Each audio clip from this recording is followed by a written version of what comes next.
Hello, everyone, and welcome back to Court of Swords for our second show of the week. We're gone next Tuesday, so we decided to double up this week to make up for it. So here we are. What do we do now? We made the show is. We're here. What's next? Okay, good start. This is a good start. I think this is the part where we just bullshit for like 25 to 30 minutes just to get chat all riled up. Oh. And then once everybody has left out of frustration, then we play Dungeons and Dragons. I think that's what we do. Or the people come in and be like, "Oh, what are they doing? Oh, they're just bullshitting. Okay, I didn't miss anything." Yes, that's true. This is the grace period. Yeah. That's true. And also, I gotta compliment Max on his soap opera lighting. It's very Days of Our Lives. That's true. I didn't see that. Yeah, it looks pretty good. It looks good. His mic's muted. He's still waking up. No, I'm here. Okay. I've been up. He's here. Fine. He's awake. He's good. I've been up. Max, can you do something for me? Uh-oh. Yeah. Have you heard the term "smell the fart" acting? Like it's from Friends. Like Joe, I feel like listen. This is actually a real thing. Like in soap operas, when they cut to commercial, like after revealing something, there's a silent moment. But all the characters on the screen look like they just smelled a fart. Yeah, I know what you're talking about. So if I said, "Hey, Max, I'm actually your twin brother."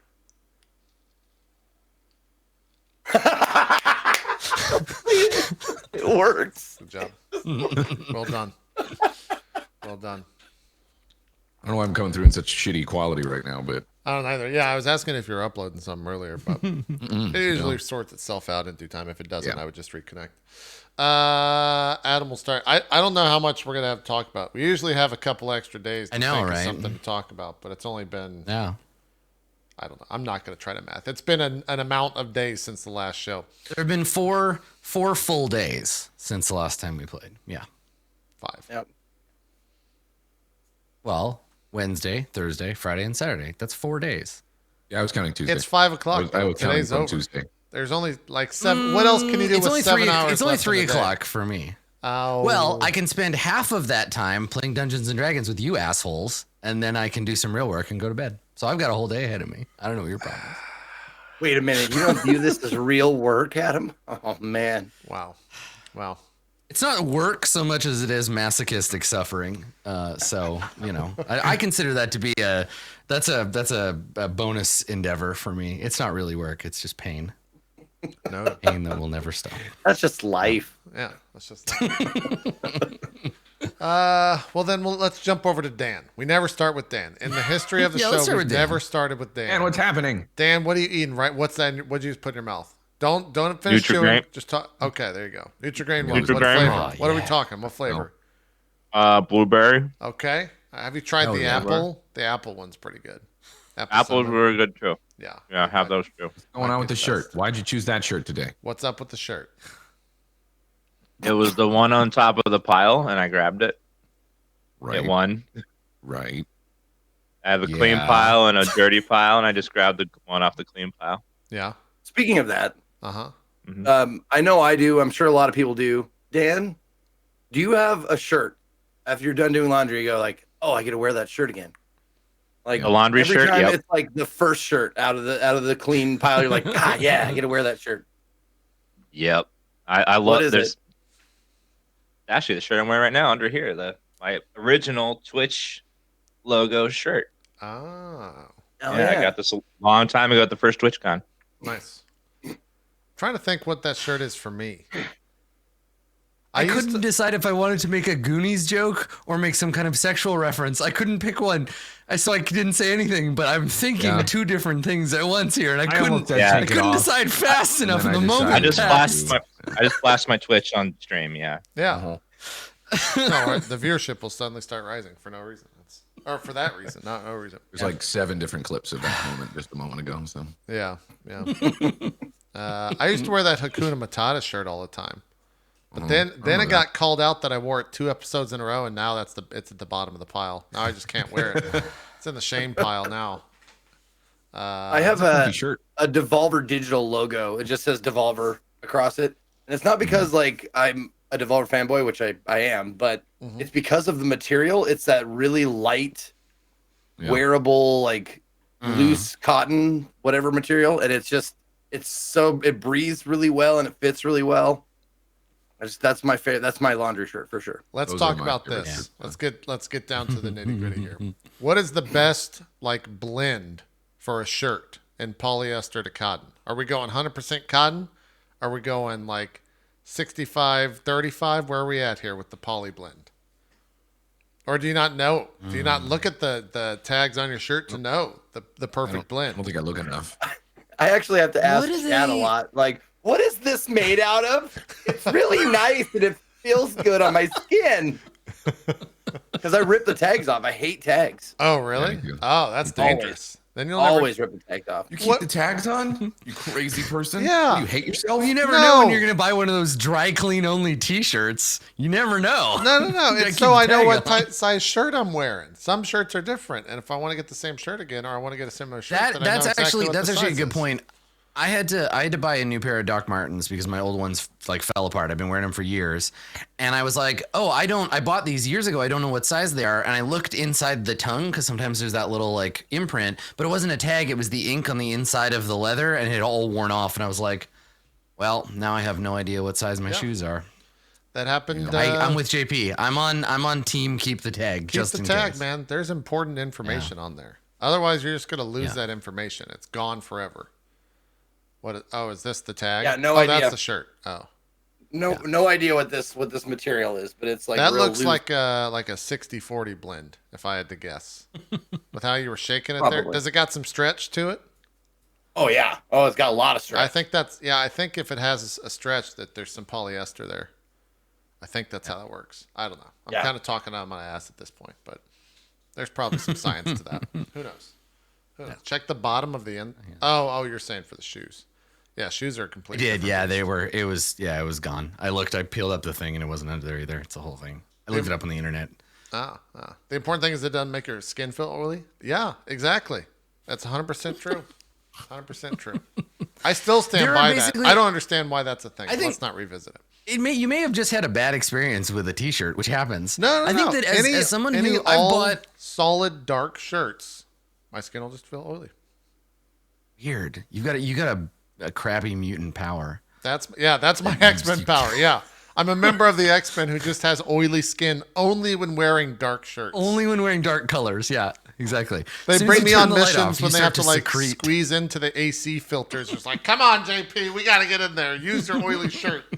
Oh, I got to take my shirt off again. Guys. I guess I'll do this. Right, but remember, as soon as he takes his shirt off, he starts to dry up. So he's got to go fast. Yeah, it's got to be quick. It's got to be quick.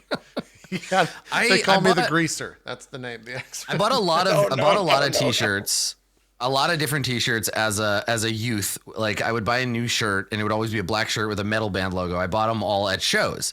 And you can really tell the quality of a band by the shirt choices that they choose. Because there's the like awful cheap, like it feels like wearing two pieces of cardboard stapled together at the shoulders. Like those, like they're like almost like crunchy. Like even right after you wash them, they're just kind of like stiff and weird. And then there's the other end where you're like, I see why this shirt was $35 because they paid for the upgraded, like the real nice soft ones. I have a theory that you can tell the quality of a shirt by when you pick it up and smell it before you've ever put it on. Like just if you order a shirt on the internet, the first thing you do is smell it. And if it has like the worst smell of all time from the chemicals that they use to put the graphics on or whatever, it's gonna be a bad shirt. 100%. It's gonna suck. It's tough. It's tough though because I've had two different shirt companies that use that same ink because there's a kind of ink that they use that smells like weird vinegar. Yeah. Like when as soon as you open the pack, you're just like, oh, this really strong acidic like smell, that vinegar smell. Yeah. And I think a bunch of different people use that because I have some nice shirts that smelled like that, and I have some like not as good ones. I gotta look. That did. I think this is what happens. We're in a post American Apparel market, so there's all these other companies making T-shirts. It used to be that was the one. Like if you want to make nice band T-shirts, you just buy them in bulk from American Apparel, but there isn't any one source now, and so we get all these other weird. Yeah. I was gonna name and shame, but the website's still up for this shirt company, so I'm not gonna do it. They still might not be doing a business, so I can't. hoard a lot of Anyone other grow up shirts, so I can next smell to an them in Ernie here. November? Yeah, I agree, Max. What was that, Zeke? Grow up what? Anyone grow up next to an Ernie November? You know what Ernie November is? No. No. Okay, is it's like a metal stoner record. Like CD a place head, that has- like a head shop. It's sort of, but it sells a lot of T-shirts and Yeah, like yeah. shoes and like all kinds of different stuff for like it's like a Zoomy store basically, but with lots I'm of currently incense. looking at And I photos. love- I'm looking at photos of the one in Sioux Falls, South Dakota, and it looks like a place where your like weird uncle would hang out. Yep. Oh, we used to hang out there all the time in high school, and we'd get shirts there, and we knew the person who got a shirt there but didn't wash it first because you smell like this, and it's you think it would be bad. It's actually a really great like amalgamation of incense smells. I know you think like all of those different incense sticks together would be like a terrible smell, but it was actually like kind of. I don't know. It's a nostalgic smell, but it's also you remember walking in there and going, "Oh, I know this smell," and you would not wash that shirt because that smell was so triggering and intoxicating, and just it was a good smell. It's a thick blanket of neg champa, which is like the incense smell everyone thinks of when they think of what incense smells like. It's that about 2 feet thick, and then about an inch of weed. Where you're like, we just waved a lot of incense near these shirts because the whole shop just like stinks of weed otherwise. Nice. Yeah. All right, here's my final question because this is the worst pre-show we've ever done because I have nothing to talk about to people. What is if you go to the store and you buy air freshener, what's your go-to scent? Probably something rain related. Yeah, you're a big like ocean spray or rain guy, like rainwater. Yeah, trying to think like what they would. Isn't ocean? They have I was gonna really say weird ocean stuff. spray is a Cranberry. brand of fruit punch or like cranberry Yeah, it's drink. like- So I think that's maybe not. Spray. It'd be like ocean dash spray, so they don't have to deal with the copyright. Yeah. Yeah, anything with a rain water, something like that, or like something that's kind of a nondescript smell. So nothing like with a specific name like apple or anything like that. More like mountain. Like, what does a mountain smell like? Well, we've decided. Here you go. Like I'll Stink take that. Mountain. Yeah. Do you smell it beforehand, or do you just put it? Do you go name only, and then I like the smell of mountains. Let's get that. I'll smell it first. I mean, I'll smell it the first time I get it and go like, that is an unobtrusive smell that I can live with, and I'll just get that from then on. Okay. All right. Yeah, Chad Actually, nailed it's it. a good Meadows question. and rain is like a good name for this sense. Yeah. I like Max, the what do you smell of sage a lot. I think that smell is my favorite. It's a good one. So anything that smells like pine forest, like not like pine sol, like a really strong piney smell, but anything that smells like walking around like wet dirt forest. It's the Pacific good smell. Northwest smell. I'd buy an air freshener. It's called wet dirt. I would. I'd fucking buy wet dirt smell. Hell yeah. Yeah. Rocks stink. I'm into it. That's part of the thing Bachelor is- line for Glade scents. It's here's wet The dirt. weird thing is when you, I don't know if this is something that any of you guys have ever had happen, but I think this is a distinctly like human experience where you go to buy your usual deodorant and the store doesn't have it and you don't want to go to any other store. So you pick one that's like kind of close and then you spend the next 2 weeks being like, who smells like that? Who is it? Oh, it's me. I smell hold on. different. Does everyone And you here just, use like- scented deodorant? Yes. Yes. Yeah. Dan, scented deodorant? Are What do you think? You're better than us? What are you no, I'm using? just Unscented curious. I'm the deodorant? outlier. I'm the outlier here, I think. Yeah, I have a Dove men scented deodorant. Wow, I'm weird. I buy Sure unscented spray deodorant, and I have for like Spray too. Weird. 15 years. Yeah, it's also annoying because it was like gender neutral, like I don't know, 15 Yeah. years ago, but now, as of like 6 or 7 years ago, it's only in the female deodorant aisle.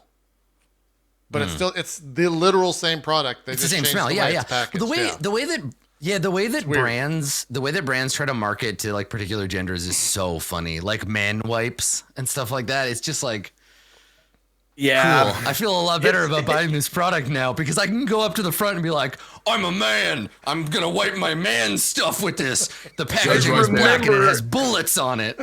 You had a tweet about that like ages ago. I can't remember. It was but makeup. It was like warrior. Yeah, it was like warrior paint. It was called war paint, and it was literally just like foundation and like eyeliner and stuff. But they were like, we don't want anyone to accidentally think that they might turn gay by using this, so we're gonna put like bullets and skulls all over. But here's the thing. Here, I was gonna like, it wasn't an argument that I really wanted to get into, but I wanted to say like, you know, ease men into like, you know, wearing makeup. Like, I don't mind that. It's like, hey, it's okay to wear makeup. We'll give you an in, so you don't, you know. Here's some concealer with a tank on it. A normal thing, you know.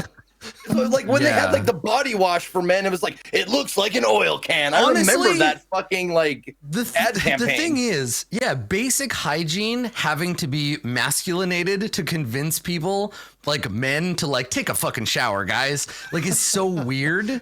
Like that whole thing, like you wash your butt, that's gay. Don't touch your own butt. Like, guys, come on. It's just power thirst is what it is. Like that whole commercial was power thirst for makeup. Yeah. Very confusing. Well, power fantasies are a big thing for guys. That's true. I want to start like a cosmetic Comes in exciting line. flavors like. And the cosmetic line is just called "Take a fucking shower, guys." That's all it is. And we're just gonna go to PAX, and we're gonna go to TwitchCon and Gamescom. We're gonna have a great booth. Comes in exciting flavors like soap. Yeah, and people will stand near you. Yeah, exactly. People will stand near you. That's our premium brand. Yeah. Yeah. It'll be good. It'll make so much money. Damn. I think there's a market there. I think you could like have a brand or like a not a flavor, a scent called Con Wash or something like that, you know? Like, yeah. It's not the worst. Like, and then you have one called. I swear to God, Old Spice already like had a partnership with some big game company or maybe even Twitch where they just like went to cons and hung out outside and were like, well, there was put this on. There was a PAX where they did. Yeah, when you went into the partner area at PAX, they gave out Old Spice. Or they wanted it. Either they had it or they wanted it at the meet and greet areas. Be like, here's a thing of Old Spice. Pretty sure that's what it was. And it was there's some inside baseball stuff that I have to be careful about not to say, but yeah. Were people upset about that? Were people getting like upset about that? Like, well, that's what people thought might happen. Why they would be like? I understand you like you're calling me stinky, but the thing is like, if you're getting like upset about it's because you are the stinky one, right? That's because you're a fan. Methinks the nerd doth protest too much. Bingo! Thou stinking dweeb.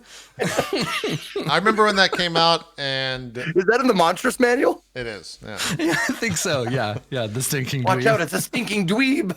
I remember when that happened. What's that horrible smell? At PAX, and everyone's like, "Oh man, this isn't going to go over well." And then like, I'm pretty sure Polygon and Kotaku all wrote articles like, "This is the best ad working thing that Twitch has ever done at any convention ever." Giving away people's I remember that, and stuff. I was like, okay, whatever. I guess it worked out. I was also being careful to be vague about it. But that was the thing. So you didn't form an opinion? Or you didn't have people think you had an opinion on it? Yeah. No. Smart.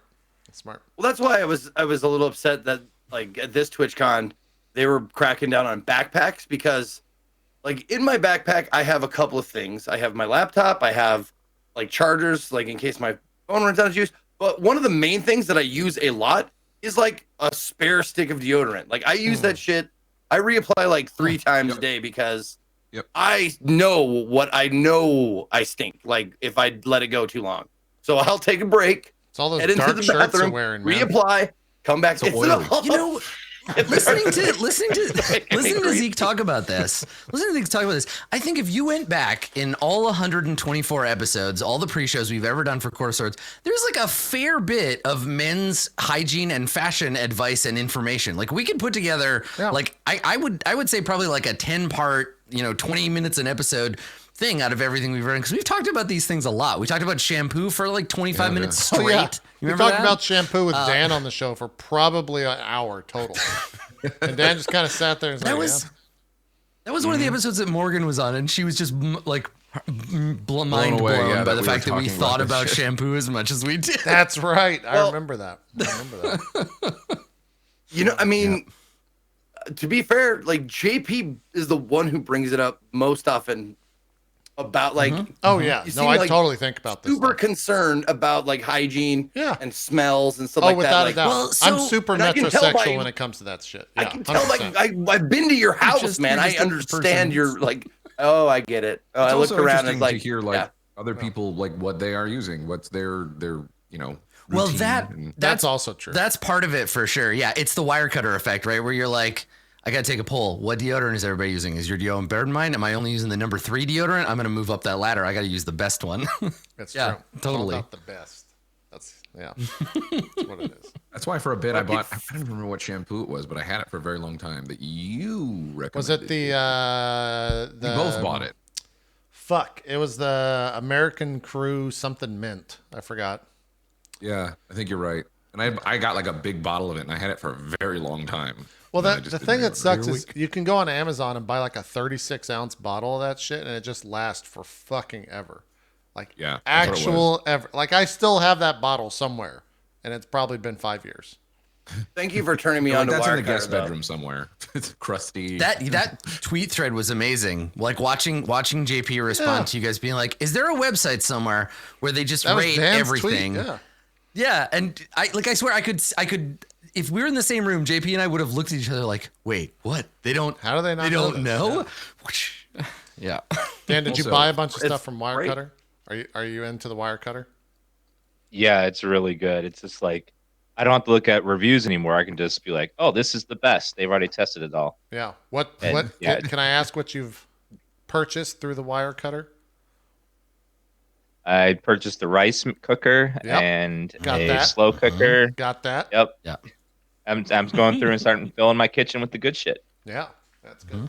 Hell yeah. The knife set that they recommend, it's great. You should get the knives if you want. What brand is it? pair. Yeah. I need to upgrade all my stuff.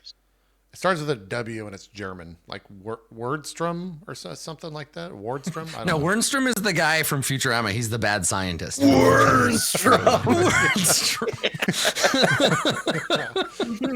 Wusthof? I think you're thinking of Wusthof? Wusthof. I think that's it. Yeah. Yeah. Though it is confusing because Wertzler is also a knife brand. Yeah. I've been getting super into. I mean, I have been for a while, but especially in my office, I got a little diffuser, little oil diffuser. Oh That's what yeah. I've been doing instead of candles so much. 'Cause I burn through candles super quick. And I've always heard those it's are just bad easier for to have pets. this. So I've always been reluctant to use them. They can be. It depends on the pet and it depends on the oil you're putting in. Like if you have birds, it's pretty much universally not a good idea. And then you just have to be aware of the sensitivities of various like species before you buy certain. It's the same as how some like oils are okay for like you to have on your skin. Like if you get on others, you want to wash it off right away depending on like what it is. But I do that. What's Really cool. what scent you got, Max? Oh, I'm glad you asked. I have 3 right here. One of 3? them is lemon zest. Wait, you Lemon can mix zest them? is called Stimulate. You're supposed to. Oh. You're supposed to have different ones. Yeah, and you can always so- you can so combine yeah, them you're- if you want to. You're supposed to have either pre-mixed ones, like those ones that are like tantric rendezvous or like summer fun. Like those are already pre-mixed. But fart, if you that buy kind of like lavender and sage and whatever, I just those were off the top of my head. They're not real, but they probably are. Summer fun. That's my No, it favorite just scent. sounded. It sounded I'm like. just trying to think of like what would Adam scents had a hard, be called? Adam had a hard time saying the word "fun" because it's so foreign to his mouth. Yeah, I could say tantric with a straight Fun. face as many times as you need, but fun is a harder word to get at. Fuck Yeah, this. I buy like I buy a variety pack. So I have a lemon zest, which is labeled Stimulate. This one's Spa Room Blend, Tranquil, and then this one is Cool Mint, which is Exhilarate. Yeah. It's truly exhilarating with the Cool Mint. Very good. We this is the last thing, and then because we've almost killed our time here. Good Yeah, job, yeah, yeah. everyone. Last thing. When we went to London, we flew first on British Airways, and I guess when you fly first, because we got another bag on the way back, They give you like The like goodie a bag? toiletry bag or something like that. And we weren't aware of what was in it till honestly about a week or two ago. Because we opened them up for the first time. And we started looking, they have all these like different toiletries like face moisturizer and like toothpaste and like anti-aging cream and all this shit. It's like, I wonder how much this cost. So we looked it up. You can get a 16-ounce tube. We got an 8-ounce tube for on this flight. A 16-ounce tube of this face moisturizer. I can't say the word moisturizer, which is great. There you go. I've been using a lot of it. The 16-ounce tube is $500. Jesus. What? Dude, so Why this is is this so is a thing. expensive?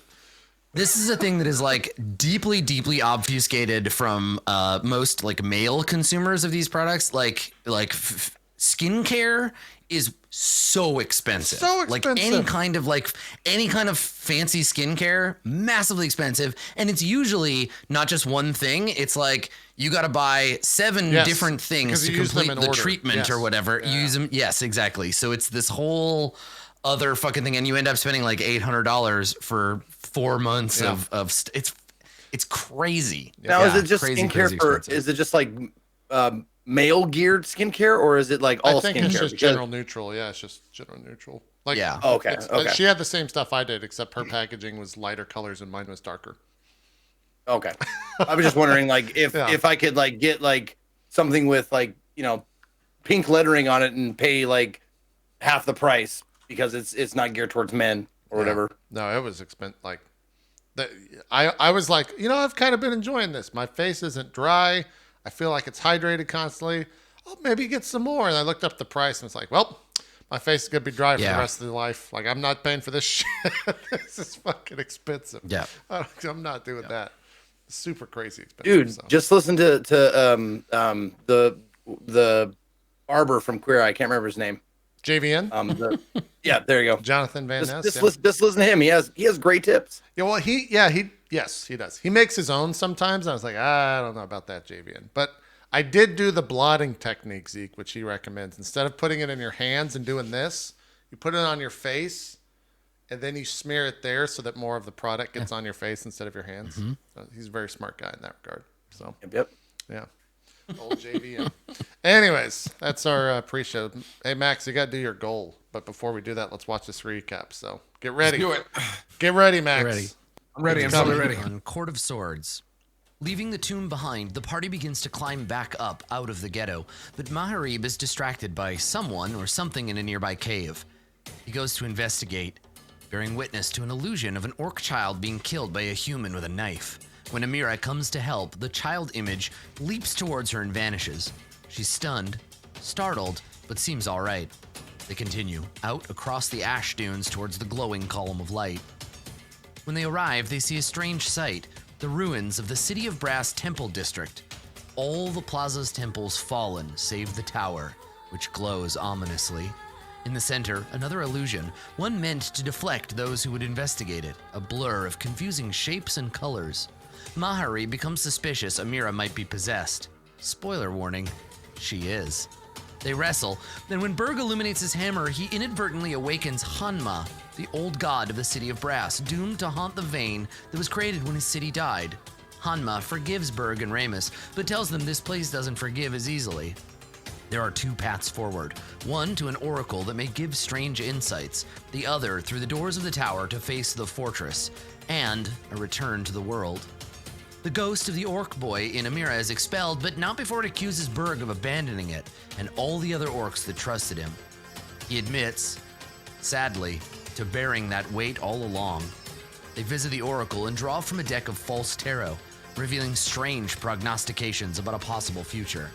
Onward through the tower, a long road to the impossible wall. From above, a god descends, an angelic figure to guard the gates. Berg, your goal. Begin. It's gonna be. It's So gonna be develop a good it skincare routine occurred for to me.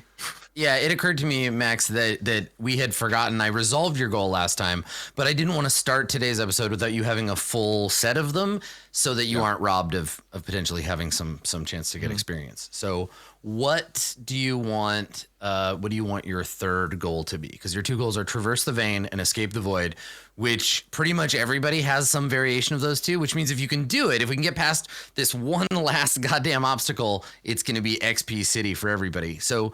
What do you want your third goal to be, Max?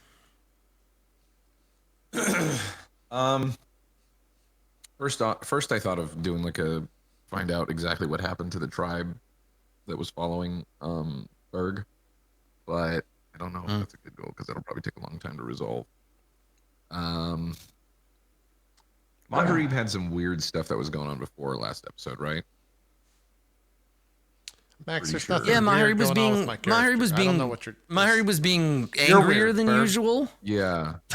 No, weirdo. Go away, Berg. Why are you waiting? But no, so Max, you have two immediate goals that are big and significant, and will get you some XP. Starting a longer term goal right now makes sense. Might be okay. Like to have one to be like, because like we're starting to move into and not to dig too much into like future campaign stuff, which we'll certainly talk about, I'm sure, in the post show or maybe even like after this next thing. But like, if all goes according to plan, you are going to return to the world, and then you're going to have a chance to kind of like decide on your own course, right? This is going from me feeding you stuff to you guys being like, we're back, now what, right? Ramus want to build a temple. We talked about a bunch of different stuff. So if you want to start thinking about like a larger term thing, like Berg going out and uniting the local orc clans together or whatever, like what do you know, you can start on a goal like that if you want. I think the larger goal will probably be trying to figure out how to phrase it.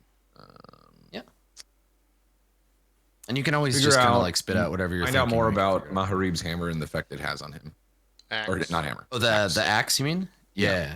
Because Berg is a little suspicious already that's the one significant thing that changed, you know, and he was already, I don't know if you remember one of his previous goals was to find out what happened in the sphere, like void realm thing that we were in. Or this, or whatever the fuck it was. So this is a continuation of that in that sounds great. In lieu of what's been happening with Maharib a little bit in his temper wearing up. Interesting, because Maharib wants that too. Maharib wants to better understand the power of the Wicked Edge. So I like that. I think that's good. Cool. Okay. Good. And then everybody else's is fine. So excellent. Well, let's begin where we left off. So I have obviously a map in case this gets violent. But here's kind of where we're at. Now you'll notice I changed the token. I found another token of a tiefling that I want to use for, are you blind, Maharib? Let me fix that for you. Adam, I have dark vision. Please fix this. Okay. It's not even dark. It's not even dark out. Well, I am hiding, so I appreciate the immersion here. That's true. Yeah, you're hiding underneath a boulder. It should be fine. I don't have dynamic lighting turned on for this map, so okay, you might have to just refresh it. I'll refresh. Yeah, let me make sure you have vision, because otherwise it'll be a dark episode. But yeah, once Maharib is able to see, there you go. Okay, so. There are massive stone gates up in front of you that are on either side, attended by a giant wall, right? Up as far as you can go. You could maybe eventually climb it, but it's daunting. The fortress wall, there's the gate, and when you arrived, you attracted the attention of its guardian, an ivory. She seems almost like a construct in that you can see kind of like lines of where her jaw is able to move. She has these glassy, unblinking black eyes, like a doll's eyes, and a set of 6 enormous black feathered wings as she descends from above. Surrounding her, there are a semi-visible, like they blink kind of in and out. There are spirits of some kind kind of moving around her. And she is descending from above to prevent you from passing the gate. So I'm using this token to represent kind of our new version of Amira, I've also mechanically rebuilt her from the ground up. She's a warrior now, and as long as she sticks around with you guys, I've tied her progression, her leveling up, to Maharib's, and we're using the sidekick rules that are in. I think there's a UA PDF, but they finalized them for the Essentials kit. So cool. She is technically Maharib's like sidekick for now, but she can like level up and has abilities and stuff. Great. So she's not just a gladiator like she was. The map's completely black for me. Just refresh. Oh, is it black for you too? Yeah, okay. you if it's still black, yeah, refresh, because I had dynamic lighting on and then I turned it off, which means you need to either like close and reopen Roll20 or just refresh it. Okay, it's better. Yep. Yeah, there you go. Okay, so she descends, and as you asked before, you'll notice Maharib is over here behind this boulder. Be seen. Totally and yeah, perfectly invisible with a result of 5 slow. On your stealth roll. Yeah, I'm moving real slow. Totally original idea. No one can see me. Yeah, so she's currently she descends from on high and is brandishing an enormous golden like a curved blade, like a scythe, and her and her attendant Cloud they stop about 20 feet off the ground.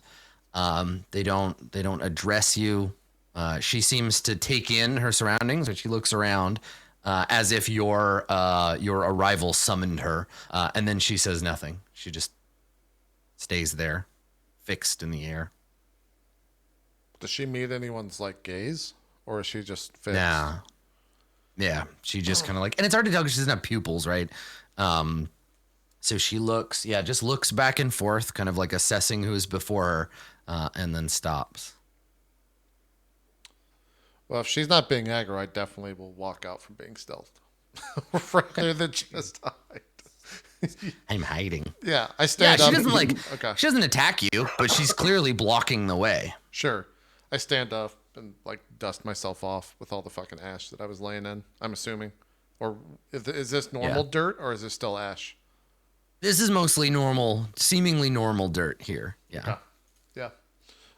Ramus, you sense as Maharib walks over, Ramus, you sense hanging from your belt, you sense something begin to stir. You sense movement from a bag hanging from your belt. Oh.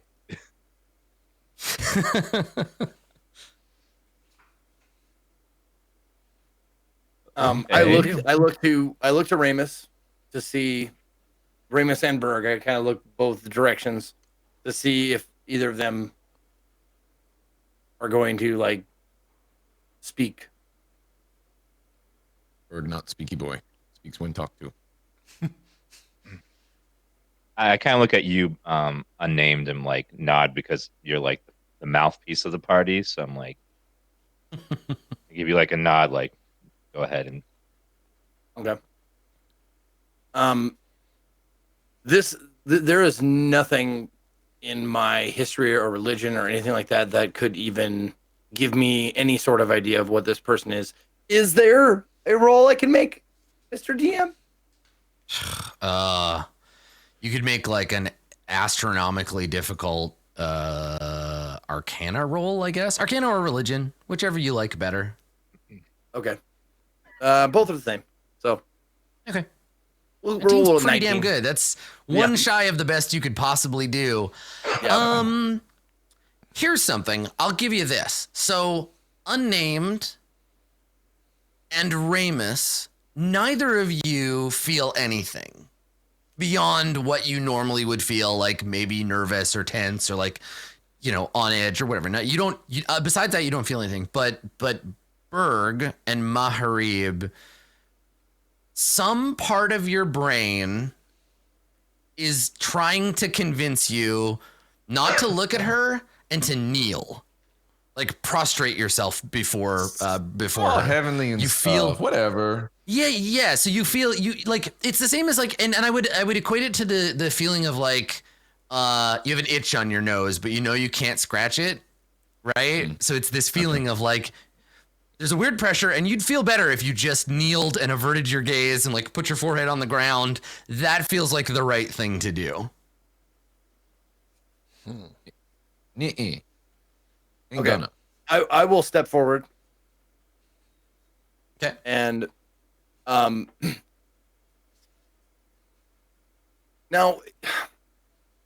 I don't know if insight would work on this, but like I want to use like my insight to see like I want to pick the proper words to use, etiquette and that kind of stuff. Like I remember back in the day there used to be an etiquette skill that you could get, but yeah.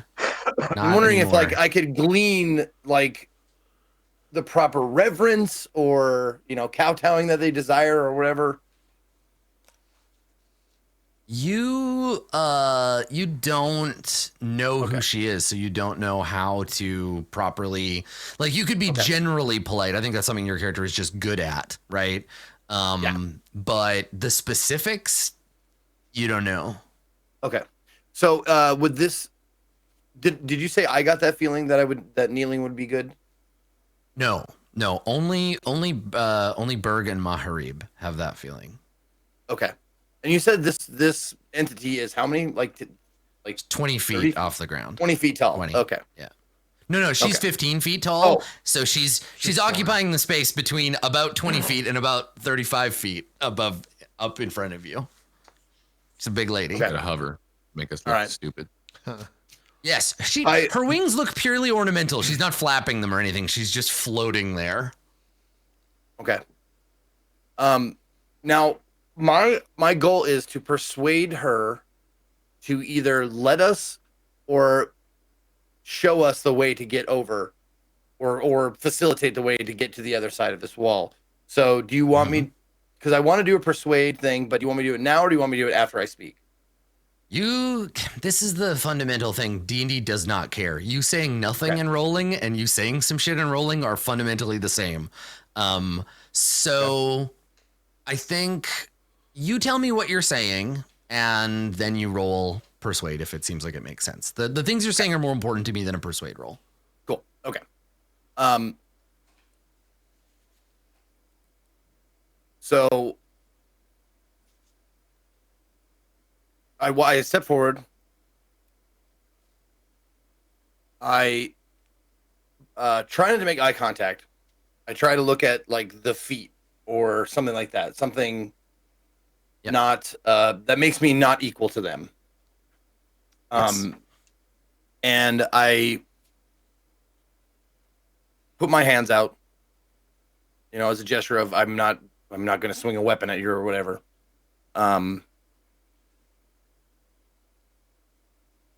And I say,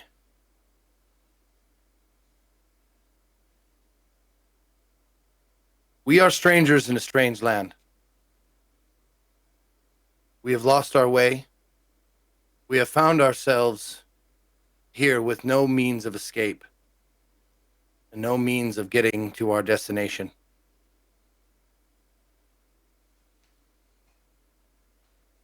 I am unnamed.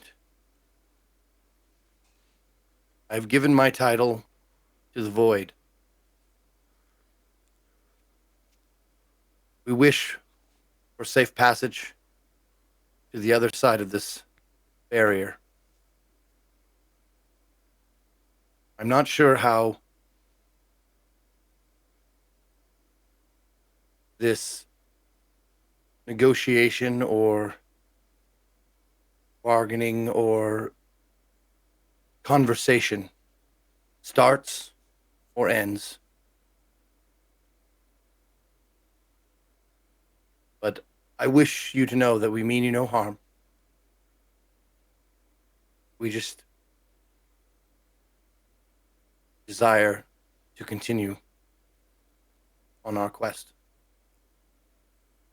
And I keep my eyes low and I just wait for a response. Okay, so there's a moment. And she replies again in the celestial tongue, though transmitted to all of you beyond language. She says, "Your desires are irrelevant. The world beyond is not for you, hollow thing. Some may return, but not all."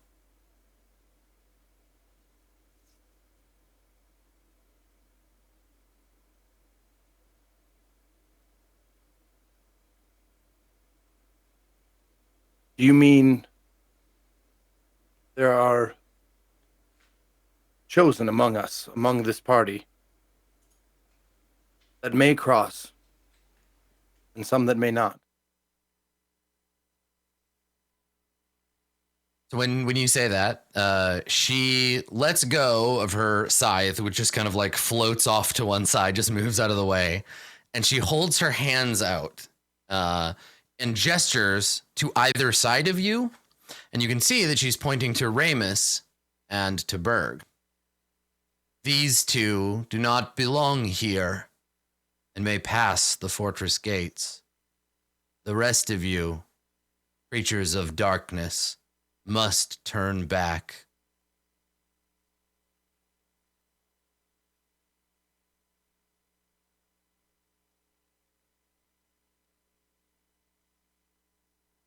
You call us But- creatures of darkness. Is there anything that we can do to change, to become, in order to pass the gate?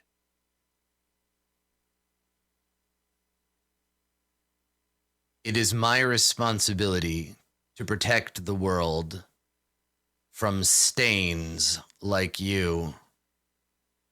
Turn back.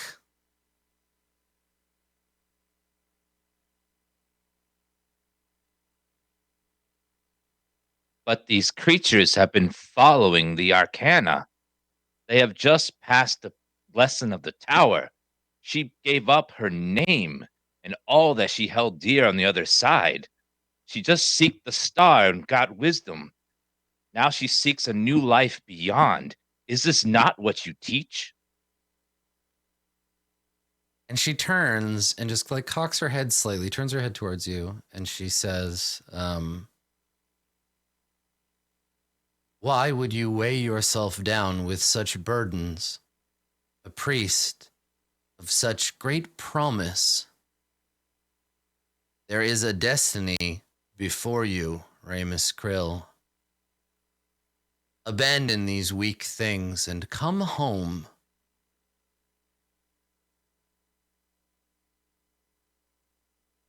Because the teachings of our faith said that all may seek enlightenment, not just the chosen few. All deserve the chance to embrace the fountain, even the shadow. Enlightenment is a return to the fountain, Ramus. Those who are born outside its light cannot come home. But Corruption cannot be allowed. all power comes from the fountain. I did not ask to be imbued with its light, with its power. Yet here I am. I'm able to do wondrous things. And it's not from learning. It's not from praying. It's been within me ever since I was I. I am coming home. I'm following the fountain stream back to its source.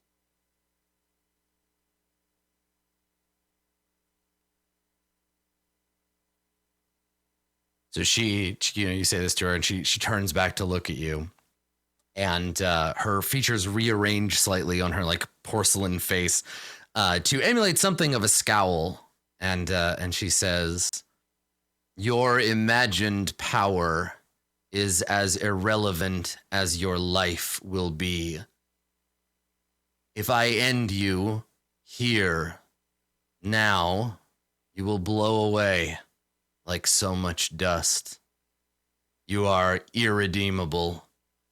What you seek cannot be found.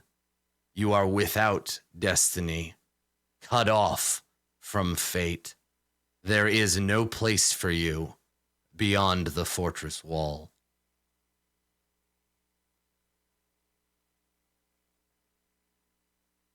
Shouldn't the fountain's power be the judge of that?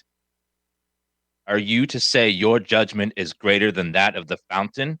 If she is but a stain when she's embracing the fountain's power, she'll blow away in the dust. But doesn't the fountain get the chance to decide for itself who's worthy? She has no value. Without a soul, she cannot be reborn. You surround yourself with empty garments. Come home, Ramus. Berg. The world awaits. And what world is that awaits us? One that is perfect? Or does it need some fixing?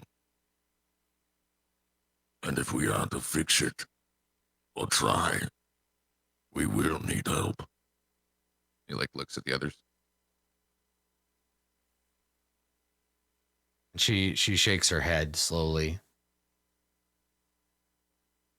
You must know, Berg. In the end, all struggle is solitary. Even those I permit to pass the gate, in the end, will leave you. You must have learned this lesson by now. Yes. I do know that in the end I probably will be alone. And that's fine.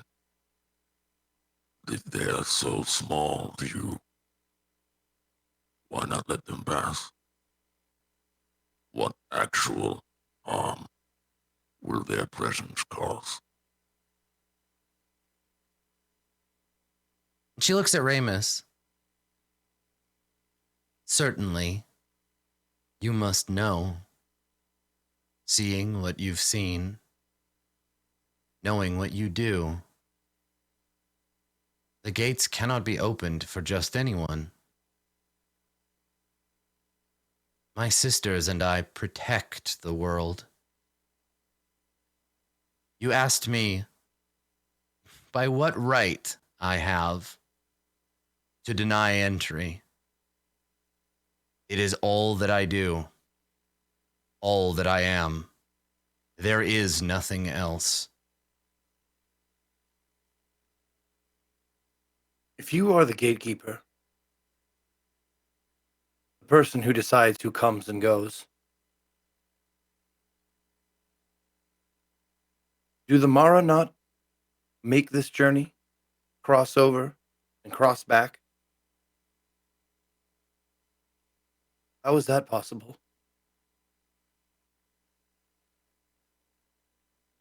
She doesn't respond. Oh, I'm gonna insight that and see what she's feeling. Is she feeling like embarrassed, or is she feeling, like something like that? I know it's gonna be hard, but like, can I do that? Yeah, you can make an insight check. Okay. I would like to make one 24. also on that one. Yeah, okay, sure. I would like to smell the fart. Okay, all right, good.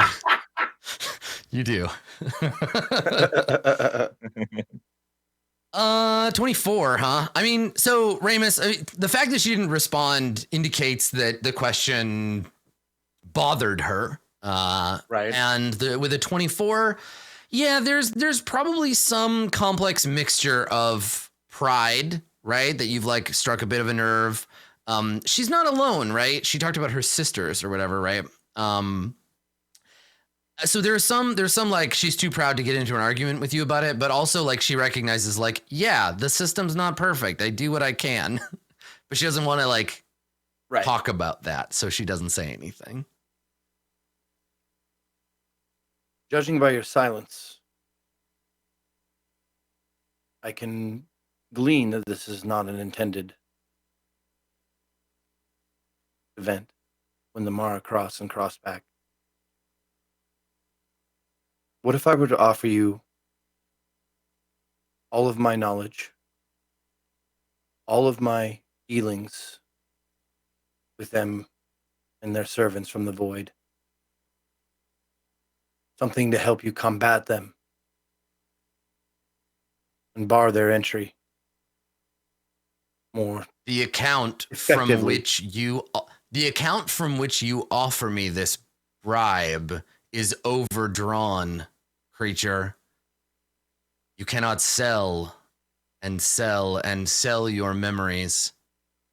You have nothing left. You cannot fool me.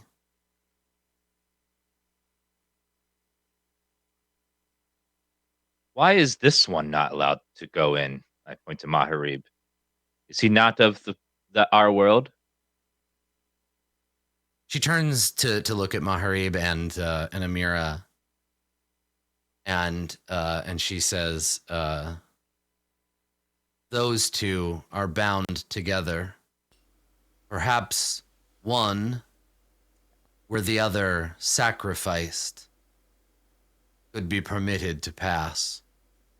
A single soul between them."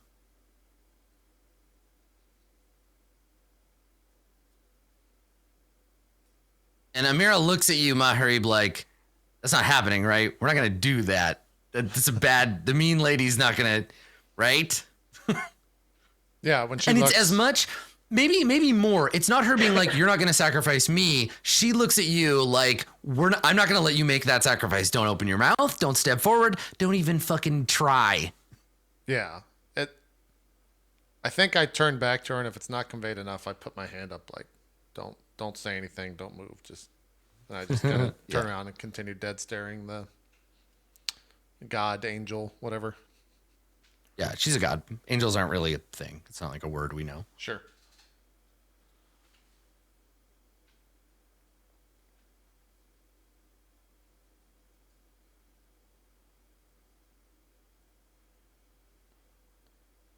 Yeah, so you like tell Amira like chill out, and then were you talking to the angel or to Amira? I didn't say anything. I just turned around and dead. Okay, so you just turned her like chill. Okay, good. Okay, yeah. Yep. So you put her hand up, and she nods like, okay, but like we're gonna stick together, right? Yeah. And maybe if so I guess the last thing she said is if one or the other of you like decides to not like basically to die, the other might be able to come through on that sacrifice.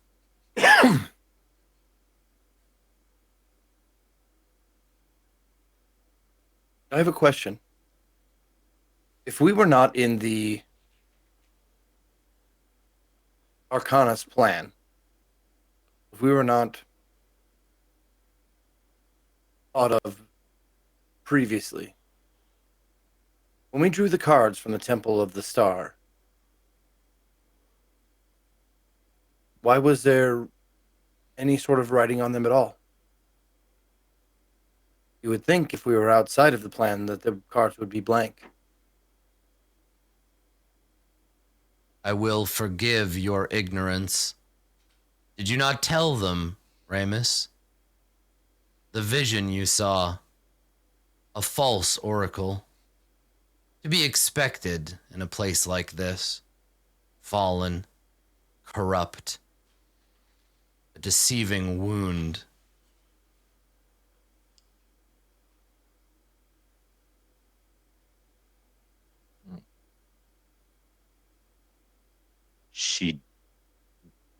The prophecies didn't seem corrupt. In fact, they were quite nice.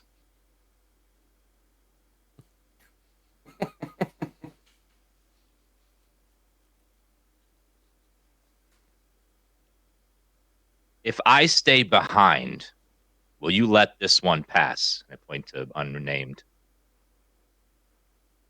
There is no room in the world for those without souls, Ramus. You have felt this effect yourself. Are you willing to give up yours for her?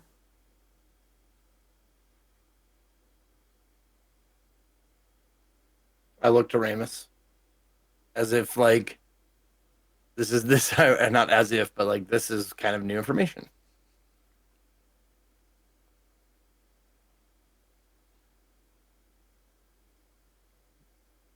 Well, if you let her pass, then won't the world take care of this problem on its own? Won't she fade away? Better to sever the limb here and now than let it rot and risk the body.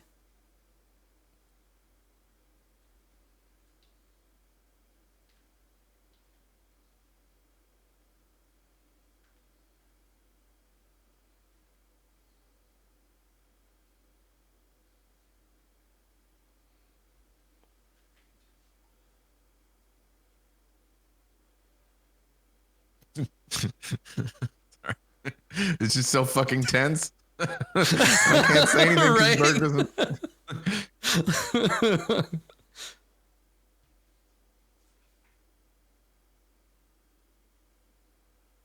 Berg looks at Ramus. He's like, says kind of quiet, knowing that the god can probably hear anyways. It just. What does this mean? You're staying. What is happening here? I promised her I'd get her across.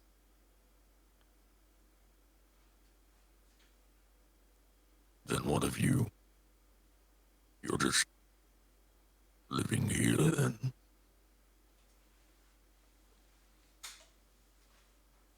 Well, there are ways through. The Mara have been going through for countless amount of time. This isn't the only way in.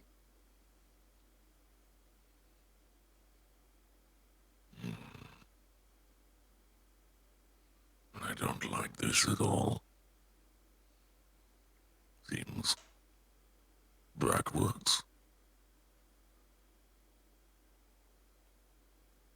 So a soul is what is barring my entry. Is there a way I could acquire one?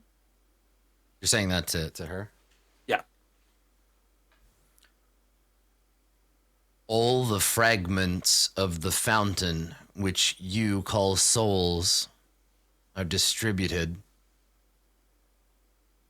You would have to be given one by someone done with theirs. A forced reincarnation, if you like. I have the tools for that sort of surgery. And when she says that, her scythe like flashes.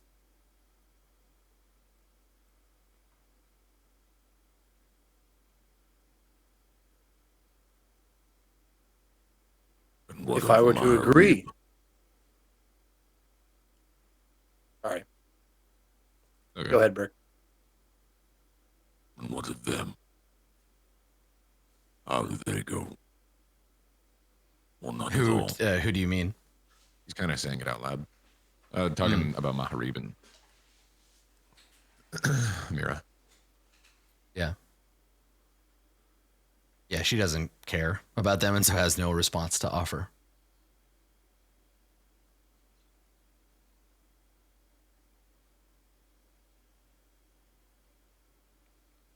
What is your name, if you have one? You say that to her? Mm-hmm. I am but an aspect, a facet, a reflection. You may call me judgment. Of what? Heaven? Who do you work for? What do you work for? She doesn't say anything.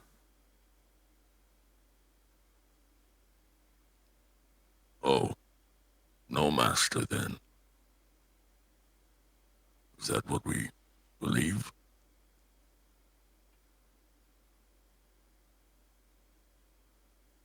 You know who I am. Yes. You are known to us. Yes. And you and your kind have told me that I might have a great destiny, purpose, maybe. Let that hang. You would not be. You would not be before us. if you did not. Your time left is limited, but there are yet things for you to do. If you wish, you may pass. I am no impediment to you, Hammer of Heaven. Oh, but you are. They are with me. I have work to do. You are stopping my work.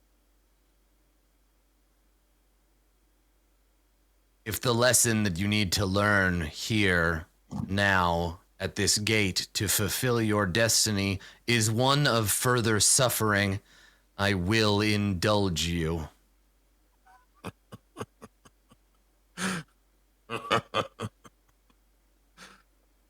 Threaten me with suffering?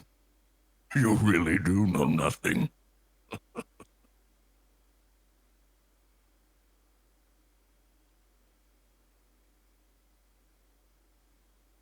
I step over to Unnamed. I hold her hands. And I pray to the star to give her a soul with divine intervention.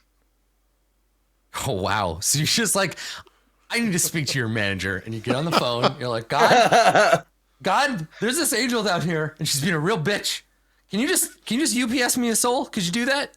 All right, thanks. Well, I mean, you got what, a 14% chance that heaven will be like, that's a great idea, Ramus. Here you go, buddy. Bing. And you'll just fucking Amazon you tell one her day I'm you the a free soul. She's my +1. I should be on the list with a +1. I have the wrong I have the QR code right here. I have like 46,000 followers. Let me through. All right, so yeah, it's a 14% chance on a D100, right? So any result between 1 and not 64, unfortunately. I would like to re-roll that with Lucky if I can.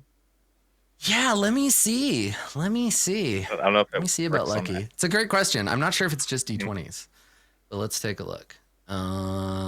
Here we go. 3 luck points. It has to be an attack roll, ability check, or saving throw. So unfortunately, leave luck to Heaven and not to Ramus. Unfortunately, so Ramus comes over, and it's not like you like. It's not like a big show and then suddenly it fails and it's all like womp womp and everybody laughs at Ramus. It's like you come over and you take her hands and you like pray silently to Heaven, and only Ramus, you're the only one that knows that you didn't get what you wanted. I think to everyone else it probably seems like you're just being like reassuring, like, hey, we're gonna get through it. Yeah. If she is aware, if the guardian at the gate is aware of what just happened, she doesn't show it. Yeah.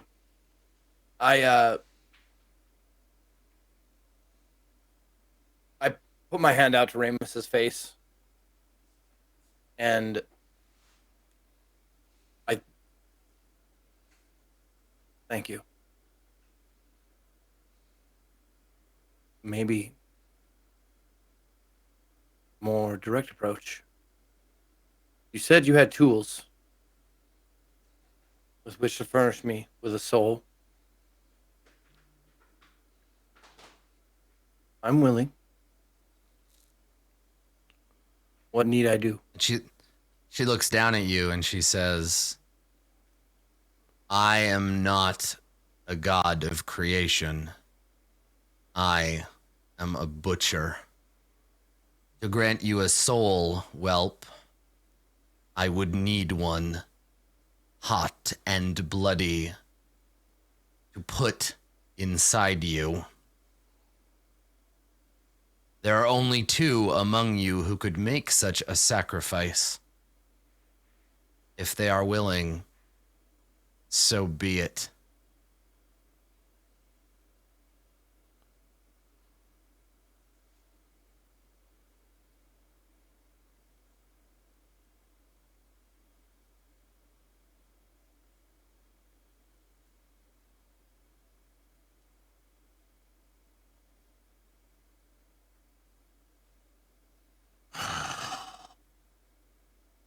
Now, quick question, Adam. Yeah. When I conjure something, like say I conjure the hound,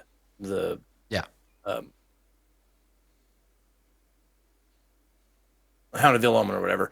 Do I take it from another plane, or does it come from a plane that? No, it's a combination of your magical will and the ambient energies of the universe. So it's yeah, it doesn't. It's not like an actual thing. Yeah. Okay.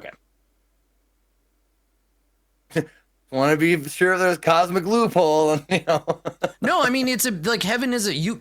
So unnamed wouldn't know any of this, but like heaven is a bureaucracy, and like loopholes are a thing. But it's just basically she's like, you don't belong here. You're from somewhere else. The Mara, these soulless entities, keep sneaking through into the world, and I have to turn you away because that's what she's made for. It is her whole purpose.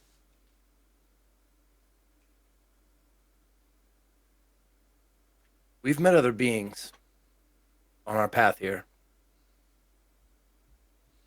We've met the soul or the entity that was the city of brass. We met an orc that was not real. It was real but not real. A spirit, I believe is what Ramus called it. Do they have souls?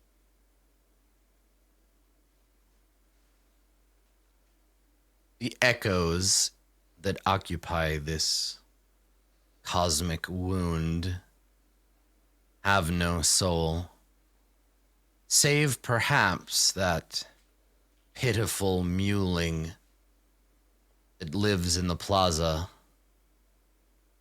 An old, confused fool, but with some divine spark yet within him.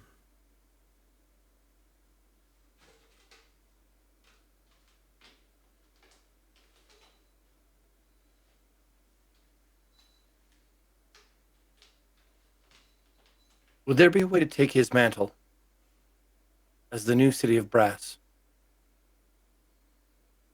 Take his soul This is the first time any clear emotion has like passed over her face, and she just grins like she's just like, you clearly don't understand how this works.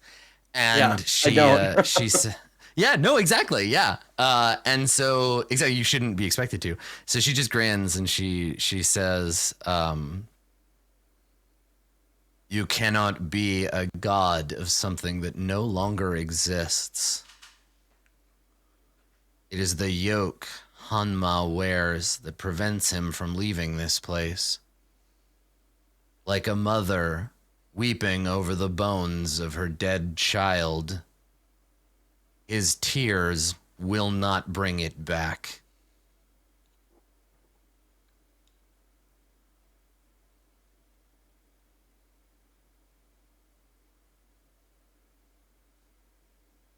What if I were to be dead?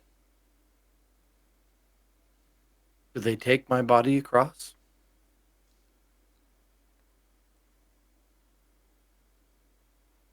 She doesn't know, but she doesn't want to tell you she doesn't know. So she doesn't say anything. Okay.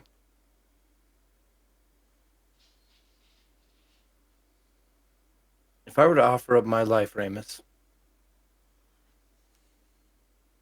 and that would be enough to get you across, or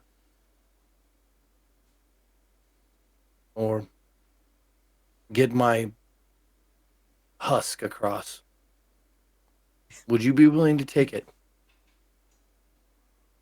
The only analogy I can think of here is that Ramus and Berg accidentally brought a full water bottle to the security check-in, and now the TSA guy's making you drink the whole bottle before you go across because you don't want to throw it away because it was like $20 for the bottle. It's a nice bottle. You just... Good. That's fine. Quick, the cops are coming to eat all the weed. Yeah. It would solve one of your two problems, or 1.5 problems. There are magics that I can do on the other side to bring you back. It'd be up to the fountain whether you're worthy of living or not. But that way, we wouldn't be breaking any rules. And if you brought me back on the other side, and I look at the angel or whatever, Yeah. I would be furnished with a soul when I was brought back. She shakes her head. All the souls of the world are accounted for. You were not worthy of one at the beginning of your pitiful existence. You are not worthy of one now. If you think that heaven has an accurate count of all the souls and never messes anything up, then Beat you me are to a it. bigger fool than any has ever lived in this world. I invite you, Ramus, to come to heaven and visit the Bureau yourself. Oh, I think you will find it enlightening. And she grins a little. And I think, Berg, you're the only one who's personally in on the secret. How, like, what she means is, yeah, come to heaven. You'll just instantaneously dissolve. Like, it'll kill you instantly. And so that's like a little joke. And I don't think she looks at you, but you know that to be the case as well. So she's just like being a dick to you, Ramus. Yeah. Even though I know, Ramus, that is your plan. You're like, I'm gonna get your ass when I'm level 20. You look out. I will come to heaven. I will. Maybe I will. The nice white lady in the void invited me. I should be on the list, I think. Oh, I've seen the shelves. I've seen the bottles. And I've seen the fool who looks over them. He plays games all day.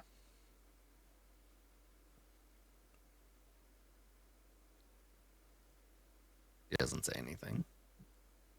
Which, like, obviously, but I keep saying it to let you know not to wait for me to say something. She's silent.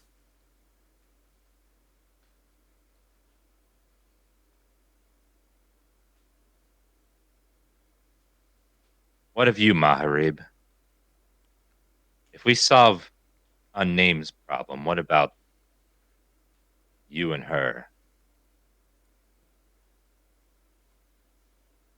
I think for the first time I lose, like my eyes finally stop focusing on the god in front of us, and I turn to you, and I just like shake my head, and then you see me like kind of I grip the edge of the axe, the hilt of the axe. Yeah, you know what the axe wants, right? Yeah. The axe is filling your head with like images of you fucking bathing in this lady's blood, like just beheading fucking the god, just yeah. ripping her arms and legs off, like using her head to smash the gate down and then tearing the wall down and just letting darkness flood through to the other side. The axe is just like, yes, use me. Come on, let's do it. Yeah, hopefully just like the subtle head turn and then the gripping of the axe is enough to clue you in.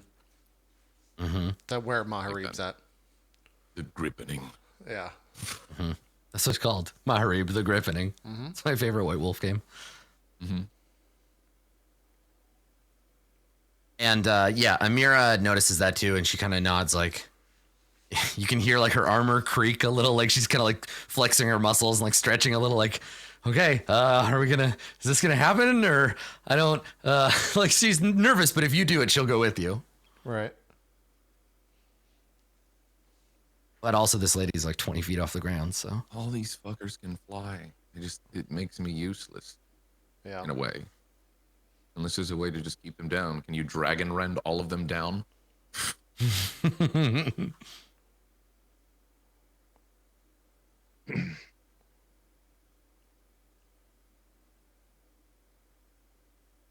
So, it's just us two to go through then. They cannot come through. You will continue to stop mine and his purpose. We all must serve our destiny, Berg.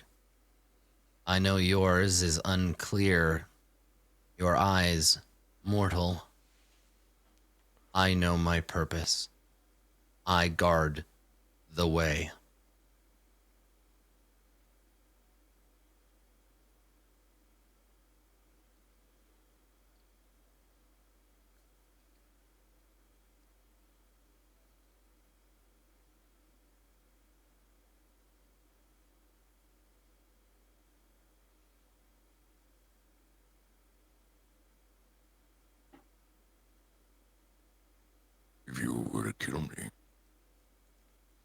Do you think those you serve and the ideal you serve would be happy?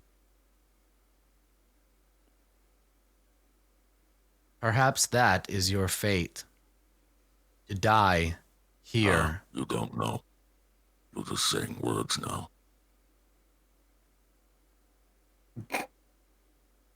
Yeah, she stops.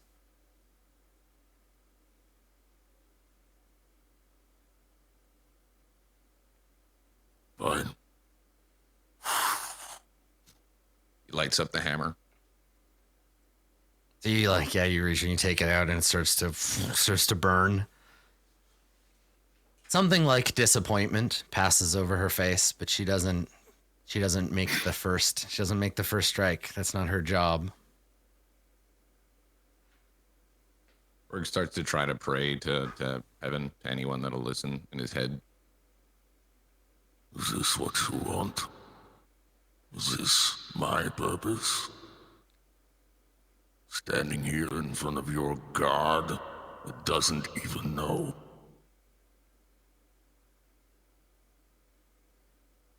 As is so often the case. As is so often the case, your prayers go Unanswered.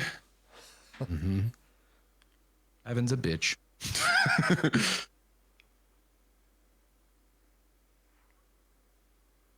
What happens if you fall here? Who guards the gate?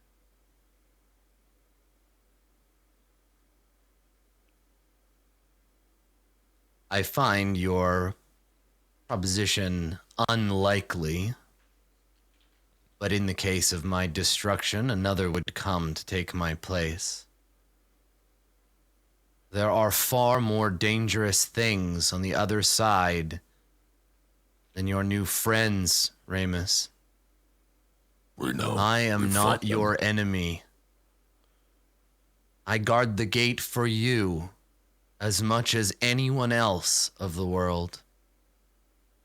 To leave it unguarded would be folly. Then surely allowing me to take my allies who I need to uphold my destiny, allow these three and these three only, would be far easier than us clashing swords. You have only two allies here. Your companion, Berg, and me. Listen to reason, Ramus. Take Berg, go beyond the wall, and leave the void behind.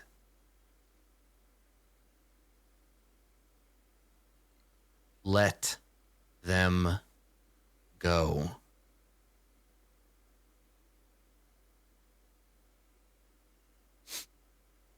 I cannot. They have sacrificed too much. Now for doing this, let's do this. I've been told my end is near. Perhaps it's now.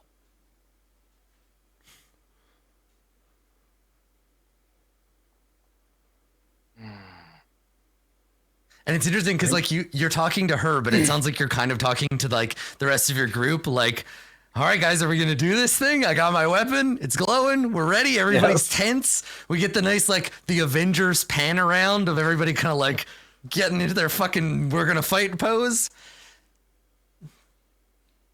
Ramus, Yes, darling. she's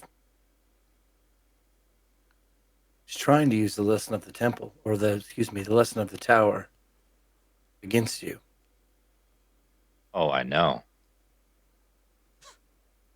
But you see, she hasn't learned the lesson herself.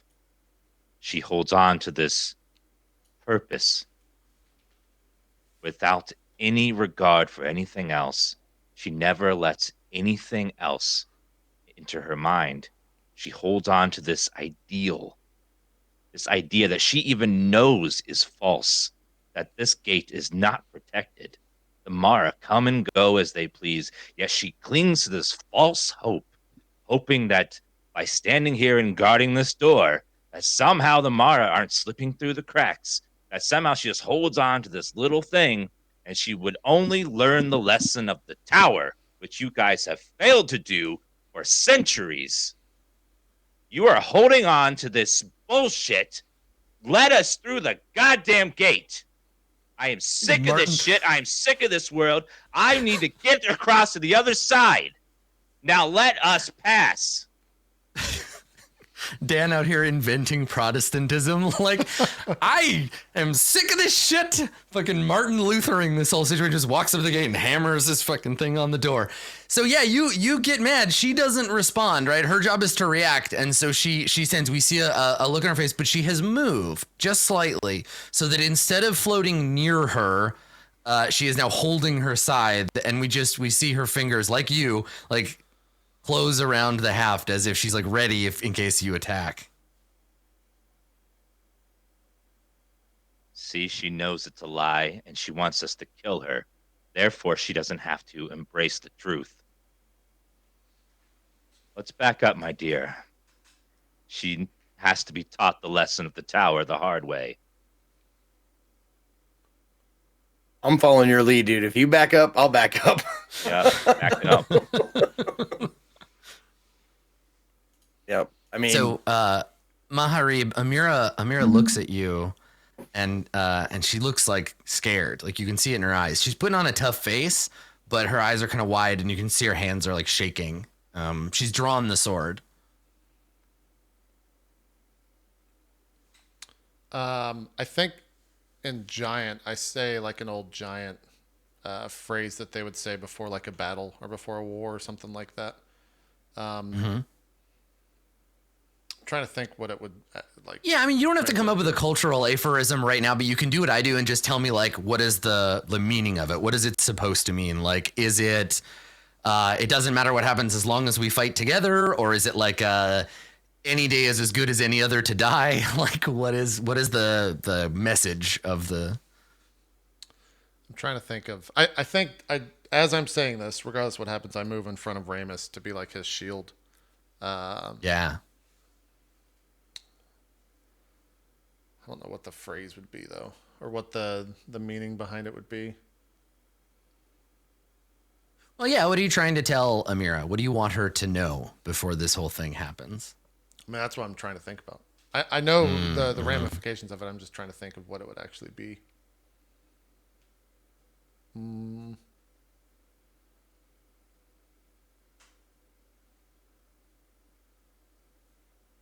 I think I actually just go to say something.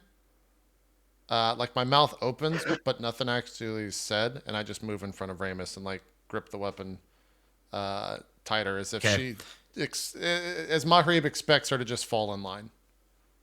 Yeah, she nods. She's like, "Yep, you're looking out for your friend," and she steps up right next to you, like shoulder to shoulder.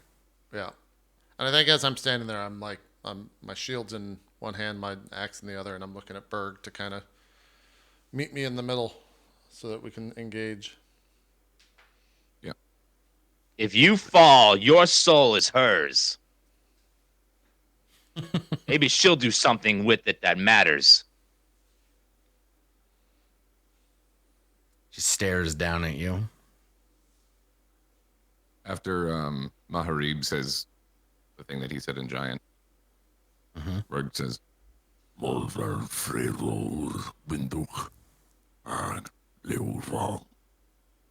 break free of your binds and live strong.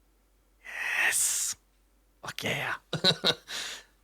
So what begins this whole thing? Because obviously you're getting ready to fight. So I mean, she's fucking floating up in the air. Somebody chuck something at her. Do we cast a spell? I'll let you, because she has to react. She can't like go after you. So someone has to start this fight. What does that look like? Me and Bert can't hit her, so one of the two ranged people needs to. Can you drag and render, please? Yeah, right. If somebody has like a harpoon gun and you can like drag her down, or do the big shout so she falls. But yeah, anyway. It's very possible Berg is just going to die super quick because there's nothing you can do. But it's either die or go back and putz around in the desert again. It's not going to happen. You could probably throw one of these boulders at her. You're probably strong enough to do that. Yeah.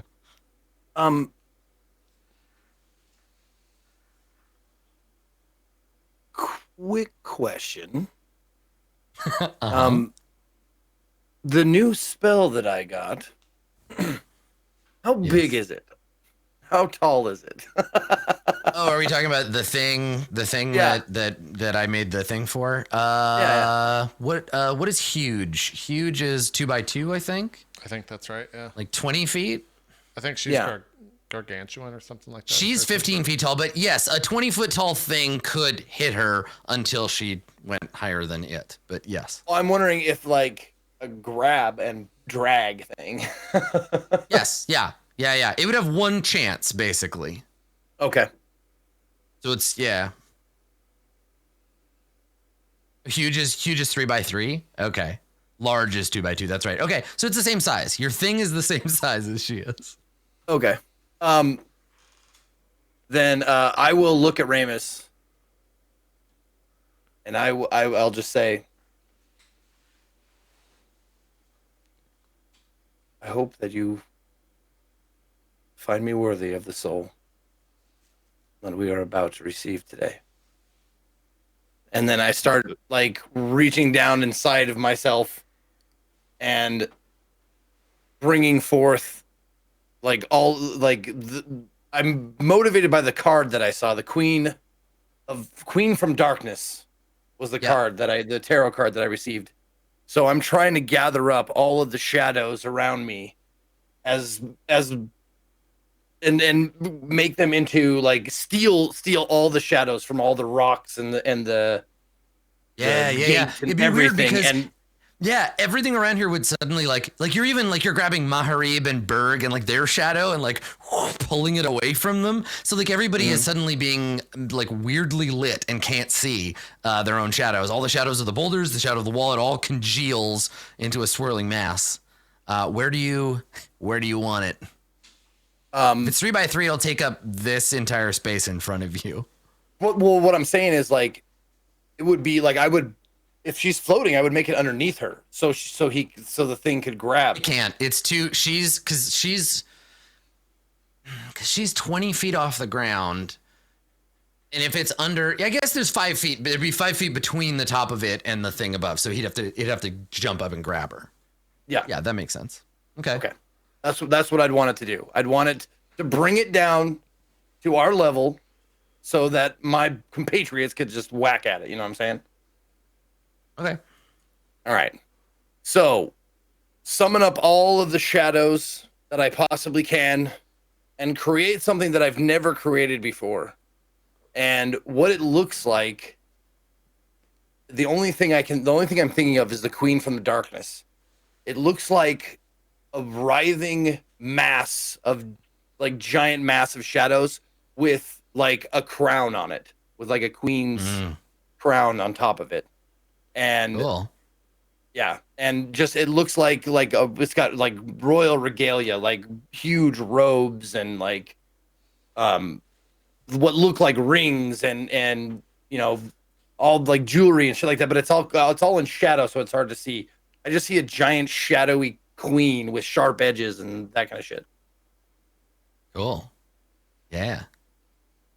Good. So this thing, just all the shadows congeal, and from it rises this summoned shadow giant.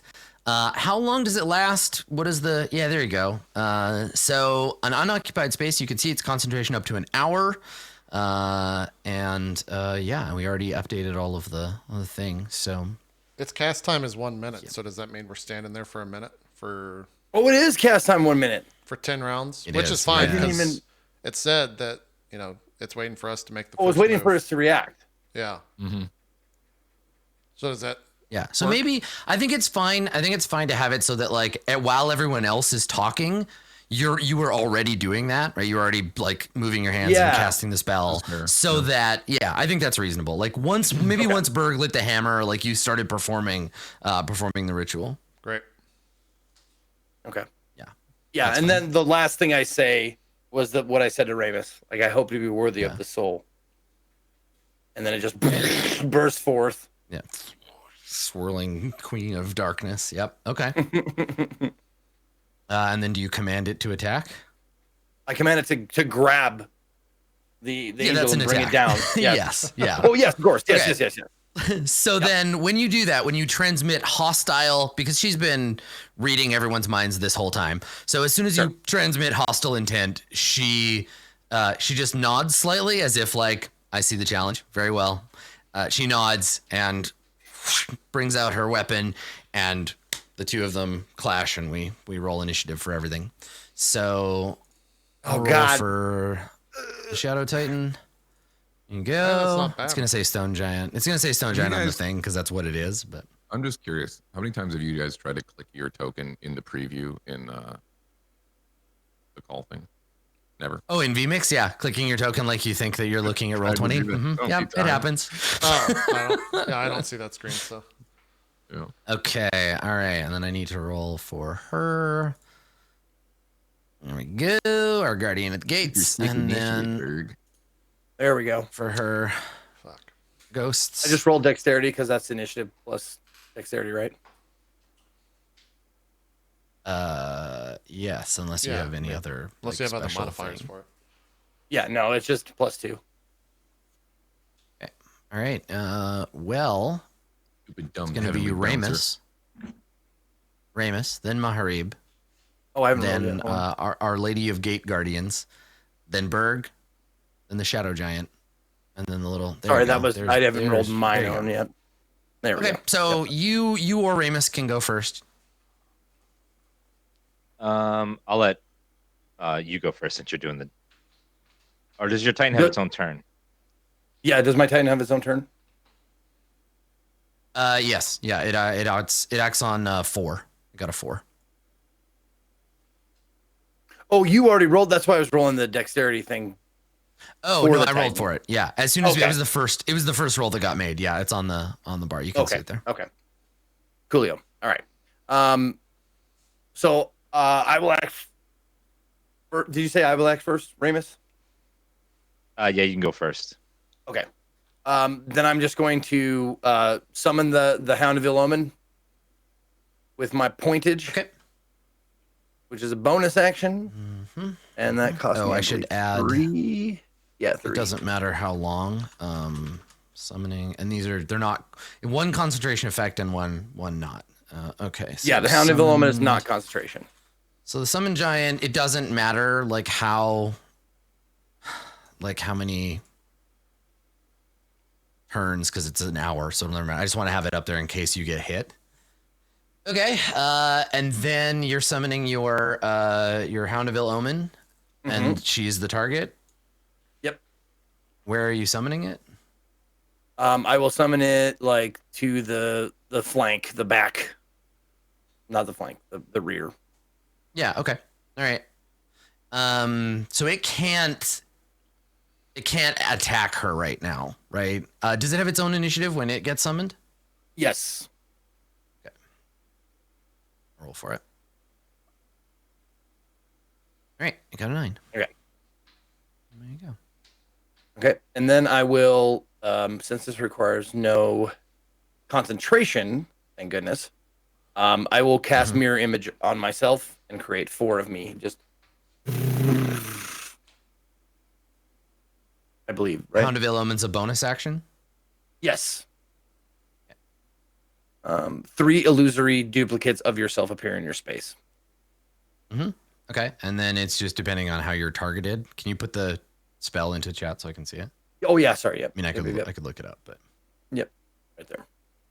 Cool. All right. Till the spell ends, the duplicates move with you and shift your action to impossible to track which image is real. Each time a creature targets you with an attack during the spell's duration, roll a d20 to see whether it targets one of your duplicates or you. I see. So for physical attacks or attack spells. Okay. Any attack. Yep. Got it. Okay. Good. Okay. And do you want to move? Are you okay where you are?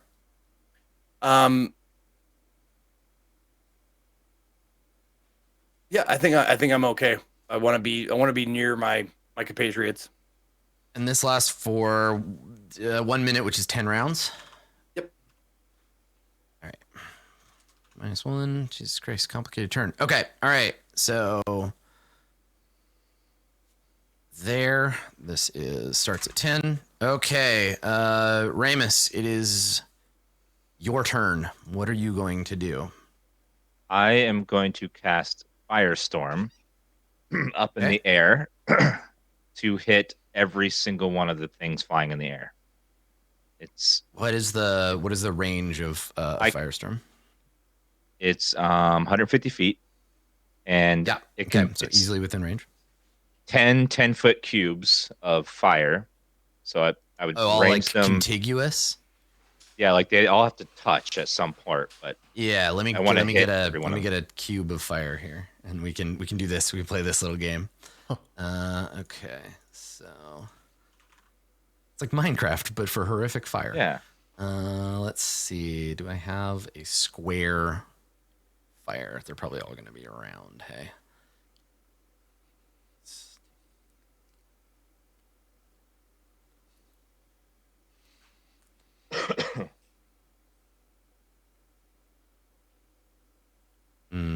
Yeah. Okay. All right. So we'll just grab one of these. There we go.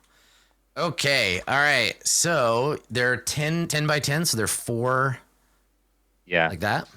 Okay. Yeah, just like that. If you can cover every single. And then if you want to, go ahead and delete the blue lines because you shouldn't be able to delete anything else because you drew them on there. So I'll place the fire. How do I delete the storm? You should be able to just click. Should be able, but I can. You should be able to drag like this. And that should select. Yeah, you should be able to select everything in that area and then delete it. Jeez, that's some XCOM shit right there. How high off the ground does like the swirling fire? Is it like 30 feet up or like how big is it? It's 10 by 10, so she could go up out of it. Can you move it? It's just an instantaneous burst of fire. And it's just right now. Oh, I see. It doesn't stick around, so you just want to hit everything. Yeah. Okay. All right. Cool. And damage, saving throws, stuff like that. It's let's see, dexterity save. Take half on success. Okay. And it's 7d10. All right. 39. All right. Okay. Pretty good roll. So we'll start with her. So she gets looks like an 11. Ooh, terrible roll. Okay. So she takes 39 from the fire. And then her ghosts, which as long as she's around, I think have advantage. Yeah, they do. Oh, she has advantage too. She got a 19. Okay. That's right. She has magic resistance. So she takes half of that. So there we go. Okay. And then they have advantage as long as they're within a certain distance of her. Let me roll for them. Our little indentured servants here. She's getting hit by 2 of them. Does that matter? No. No, it's just as long as you're in the as long as you're in the kind of like fireball or like it hits everything. 6 of them, so 2, 3, 4, 5, 6. Okay, there we go. Jesus. And 1. So get, fail, and here I'll clear these out because we don't need them now. So we'll do them in clockwise order, starting up here. So this one succeeds. I think they have to. If they fail, I think you kill the fail ones. Okay, so that one succeeds. The second one fails. That one is destroyed, so it gets blown away in the firestorm. This one over here succeeds. That one succeeds. This one succeeds, and then you kill off that one. So you nail 2 of them. Oh, and I should add them back in. Yeah, there we go.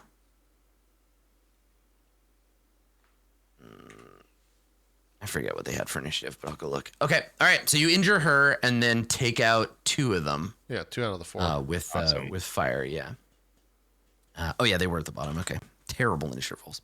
Okay. Cool. All right. Anything else, Ramus? So this firestorm just like spills out of nowhere. You don't have to make religion checks. You are close enough now to heaven and the fountain's power that you can just do your normal stuff. You can feel that access again. Yep, and I just step in front of Unnamed to protect her. Okay. Cool. All right. So the hound is not within attack range of the thing that it wants to kill. No, that's a question I wanted to ask. If it's aloft, I mean, this might be silly D&D shit, but could I cast it over top of her and like have it fall? Yeah, it would her? fall, bounce off of her, fall on the ground, and take a bunch of damage. Yeah, you can't conjure something to like appear and land on her unless it has time, because things fall instantly. So you summon it, it wouldn't have time to take an action before it hits the ground. If it could climb, if it had hands, it might be able to climb up the wall and jump off and try to grapple her. That would totally be doable, but it can't be like conjured, fall, and grab, because you fall up to 500 feet instantly by the rules. Okay, Yeah, so if you conjured an wouldn't be able to, anvil, like, you could have dropped it on her, but... Right, so it couldn't be like a bite to hold on its way down or nothing? No, because it has to. The thing is, it's happening on your turn. You don't get a reaction until it's your turn in combat, so it doesn't even have a reaction to make an attempt to grab. It just falls, and then it rolls initiative. Okay. Yeah. Well, I mean, I made that its target, so it's just so going it's to just sit there and like yelp at and it. jumping and like trying to. I'm just going to look at something here. Let's see.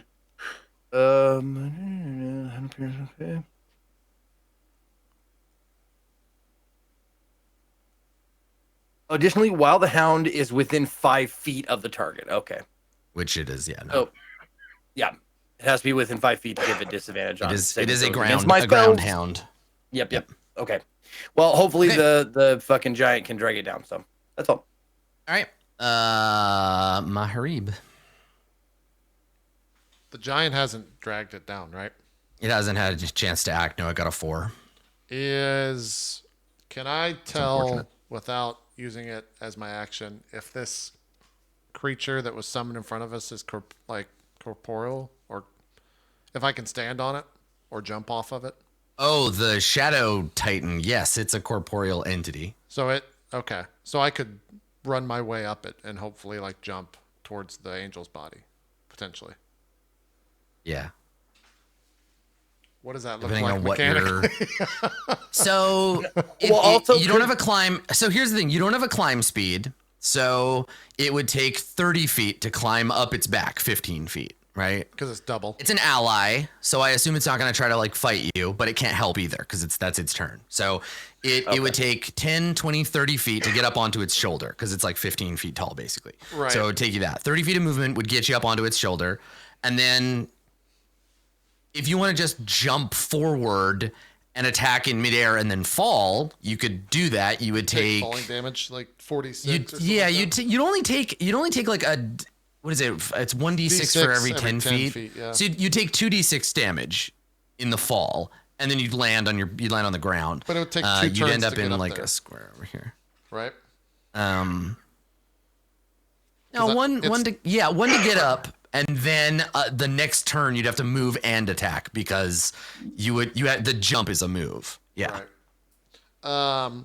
And you said that when we were talking with her, that I understood, or that it was understood that her wings weren't keeping her flying. It was. That's right. Yes, her wings are still. She can just hover. Okay. Yeah. And all these other things are also up in the air. Still. Yes, they're all flying. As long as they have the little wingling on them, they're in the air, and I'll let you know if they go up or down. You can ask me anytime how high above you they are. Okay, I'm just gonna hold action then. So I'll just like casually, not casually, but very slowly, just walk up right next to her, hold action. Strut over there like Michael Jackson. I'm just waiting for her to get down into range for the next 6 seconds, and if she does, I will use the attack on her. Okay. She I mean the axe is waiting thirstily, right? It's just like basically giving you like daydreams about like being horrific violence. If it will not take up my action, I like get into position, get into like battle stance, and then close my eyes and just focus in on like not necessarily the axe, but the worm, the thing that gave me the axe. Right, trying to use it as like a channel to some greater. Yeah. And I'm just kind of like, Okay, what do you? Give me the power, give me the strength. I need it now. Like if I'm to really test or really protect Ramus, this is the moment of power. Okay, I'll give you a choice. You can either ready an action, or you can make a religion check. What's my religion check? It's a +1. I mean, I don't necessarily know if it's gonna get. I'm gonna do the religion check. Okay. I don't know if it's gonna get pulled down this turn. Do you have any inspiration? I don't. Oh yeah, I was gonna say before the fight, everybody start the fight with inspiration. I have inspiration. Like shit before we start. Yeah, everybody start with inspiration. I'll use inspiration on this. Why not? I'll use my only inspiration then on this religion roll. Here we go. Hey, thank God I did. It's a good thing. It's a good thing because she would have been pissed if she heard you praying to the Mara. 13.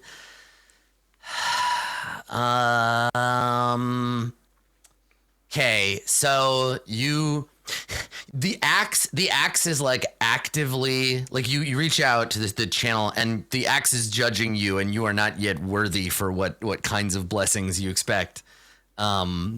There is like you feel a sense of potential that you are on the right track, right. But you haven't yet opened up this particular power of the axe. But like, keep trying. Yep. Noted. Yeah. All right. So our little angel friend, she looks around. She sees the summoned giant. There's like fire, burning around her, and as the fire clears away, she looks at Unnamed. And she opens her mouth, and the sound of singing in Celestial, like glorious prayer, emerges. A multi-choral, we hear like, fourfold times 4, voices sing out at once. And as she does, she sings this. It's a single syllable, so powerful, so strong, wrought from the language of heaven. And that word in Celestial, though you do not speak it, only you can hear it, Unnamed, and that word is death. And when your body hears it... There's no way that this is a spell, right? It is a spell. You have a reaction still. You've basically got one shot at this. Yeah. Yeah, I would do it, Zeke. So, the word of power is the power word kill.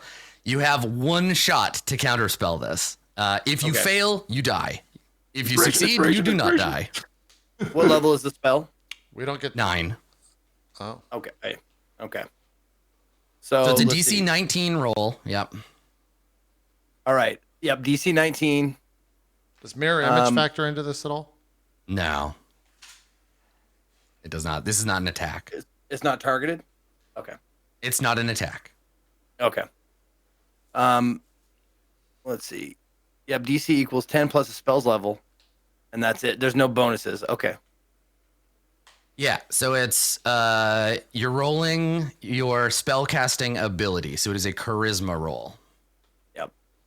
Charisma. It is a charisma roll, so I get a +10. Yeah, it's you got. Well, no, not. It's a charisma roll. Just your charisma bonus. Oh, so +5 then. Okay. I'm going to use inspiration, obviously. So just a D20 +5. Okay. Yeah. 1D20 +5. I'll roll the first one. Okay. That's bad. And I'll roll the advantage with the inspiration. 9. A 9 is the first roll. Inspiration. Okay. So you'll take the better of these two. Oh my God! Oh, so close! Oh no! Yeah, so very close. That is an 18. Yeah. So you hear for the first time the beautiful and perfect chorus of heaven's power, and it commands you to die, and you can do no other thing, and so do. And so Ramus, what does it look like? Do your eyes just roll back in your head and you fall over? Like your body just quits. It's just like, oh, die? Okay. Yeah, that's what I'm saying. Like, it's not like disintegrate where I just blow away or anything. No, your body is fine. Like, basically, she just speaks to your existence and says like, shh, stop. And you're, and whatever keeps you going is like, okay, bye, and turns off. Yep. So I try and counter the spell, and it doesn't work. Her magic is so much stronger than mine, and I try and like fight off the force of just death. And you see me, like, I touch Rames's shoulder, and I, like, as I'm fading, like I want to say, like, I pull off the mask because there's nothing else I can do. Like, I know I'm dead.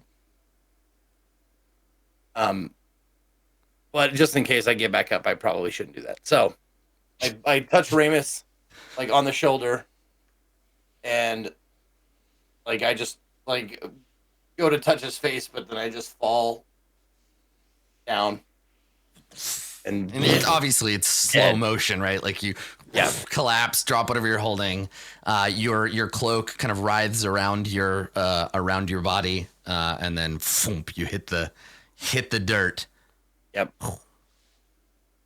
So in doing that, the shadow giant. What does it look like when you die and its tether to existence stops? Does it like blow apart? Do you like inhale it into your body? Like, what does that look like? I honestly, I view it like a candle. It just melts into the thing, and then all the shadows return to where they came from. Cool. Yeah. Okay. Yeah. And the last shadow is yours, like lying under you as it kind of like crawls back.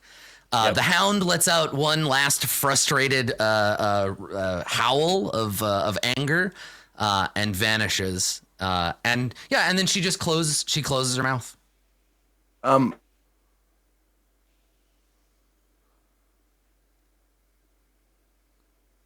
think the hound remains, actually. Does it stick around even the after hound you die? disappears? The hound disappears if it is reduced to 0 hit points, if its target is reduced to 0 hit points, or after 5 minutes. Oh, okay, cool. All right, so it's got 5 minutes to get revenge for you. Yep. Cool. Let me re-add it to the initiative order, and it got a what was it? What was the hound? I rolled it when you cast it. Let me check. 9. Right. Okay. Yeah, it was a 9 because it went right with Maharib. Okay, Berg, it is your turn. Okay. Rage, obviously. Yes, and you don't have to use the bonus action for your hammer because you already did that and it was already going. So that's good. And just so I'm clear, Adam, this is the death is like it's as if I failed all my death saves, right? Yeah, because when you're at 0 hit points, you're not dead. When you fail all your death saves, you're dead. So dying means you don't make the saves. Yeah. Gotcha. Okay. Let me see real quick here.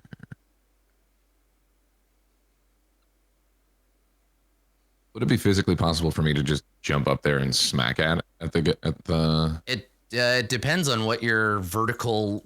Can Berg dunk hard on this creature? You're real strong though now. So you are very fucking strong now. Yes. So your vertical leap is your strength. What's your strength modifier? +7. +7. Let's not poo-poo this massive feat. It's not enough, but you can jump literally without moving. You can crouch down, dash forward. I guess you can like crouch down, dash forward slightly, and jump straight up 10 feet into the air. She is unfortunately twice that distance above you. But yes, right. your unassisted high jump is 10 feet straight up if you get a little bit of a run at it. Okay. What about these boulders? You go to the one to the left and try to huck it at her? Yeah, yes. You want to go over and pick up a boulder and just throw it? Yes, that is a thing that you are strong enough to do. It's a classic giant trick. So yeah, you just like sling your hammer on your belt, walk over. Hold on. Yep. Hold on. Hold on, Berg's right there. No, just real quick. Yeah. We didn't roll. We rolled my save from the spell, right? There's no saving throw. It just so that affects. okay. So those 2 rolls were just counterspell. If I had used that spell on somebody else that didn't have counterspell, there would be no roll. They'd just be dead. Gotcha. Okay, never mind. Yes. Never mind. My bad. Yeah. The threshold for power word kill is 100 hit points. If you have 100 hit points or less, otherwise it doesn't do anything. So I couldn't use it on Maharib for another 61 hit points or whatever. Okay. All right. So you want to go over to this boulder. You want to pick it up. You want to fling it at her. Okay. All right. Let me see how throwing boulders works. So you make a ranged weapon attack. It is a strength attack. So it's your strength, your base strength modifier plus your proficiency modifier to hit. It's got a range of 60 feet. I'm just using the giant Strength modifier rock plus throw. proficiency bonus. Yeah. So it should be a 12 for you, Max. Yeah. Grab it, lift it over your head, and then fling it at her. Yeah. Do 20 plus 12 then. D20 plus 12. Cool. Yeah. Plus 12. Oh, God. Nope. She turns sideways and it flies past. Can you roll a d8 real quick? I just want to see where it lands. You can't pick up the bigger ones, but this one and that one you can do. But yeah, roll a d8 for me. Okay, 1, 2. So it lands. Let me grab it and put it. It lands over here. Hits the wall and then lands over there somewhere. Cool. Okay.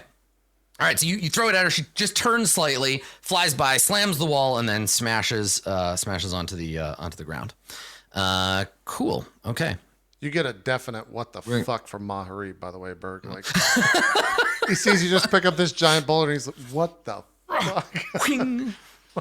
Yeah. He's heard Very, of very stories strong about now. that. He's never seen it before. Yeah, you're Cool. stronger Okay. than my Shadow Titan, dude. Like the Shadow Titan It's is very, 23 very strength. strong. The I just want to make sure that rolled properly. It's correct. People It doesn't- Shut up about it. I think it's It's correct. correct. It is correct. People are just reading. He it rolled wrong. a 2, Correct. then we added 14. I rolled a on that. 2 plus the 12. That's what roll it the was. 2. You It can was a see it in D20. the little square brackets. That's the number Yeah. rolled on the die. Yeah, Yeah. exactly. I Okay, think people were so just misinterpreting it. the spirits, the spirits that are swirling around her, rather than like fly in and harass you, they just like elevate up above her. So now they're all 60 feet off the ground. She's 20 feet, and they're another 40 feet above her, kind of flying like vultures in a circle around her. So Ramus, it is your turn. Ramus just kneels down to broken promises and just starts crying like I was falling in love with this woman and I'm just now heartbroken, and I'm just bawling tears, and I pick up her corpse and I just start walking towards the gate with it. And in the background, Amira, and it's all muted, like you stood too close to an explosion, but the explosion is in your heart, and you can hear Amira shouting at you, like her comment is not good, and she's just like, Ramus, what are you doing? Help us fight! And you're just like, you just pick her up. You turn around. I don't hear any of that. I'm just walking to the it's all gate just with her body. Okay, all right. So you can just walk right underneath. It's you have your full movement rate. So if all you're doing is picking her up and walking towards the gate, you are welcome to do so. Cool. Okay. So as you you approach the gate, I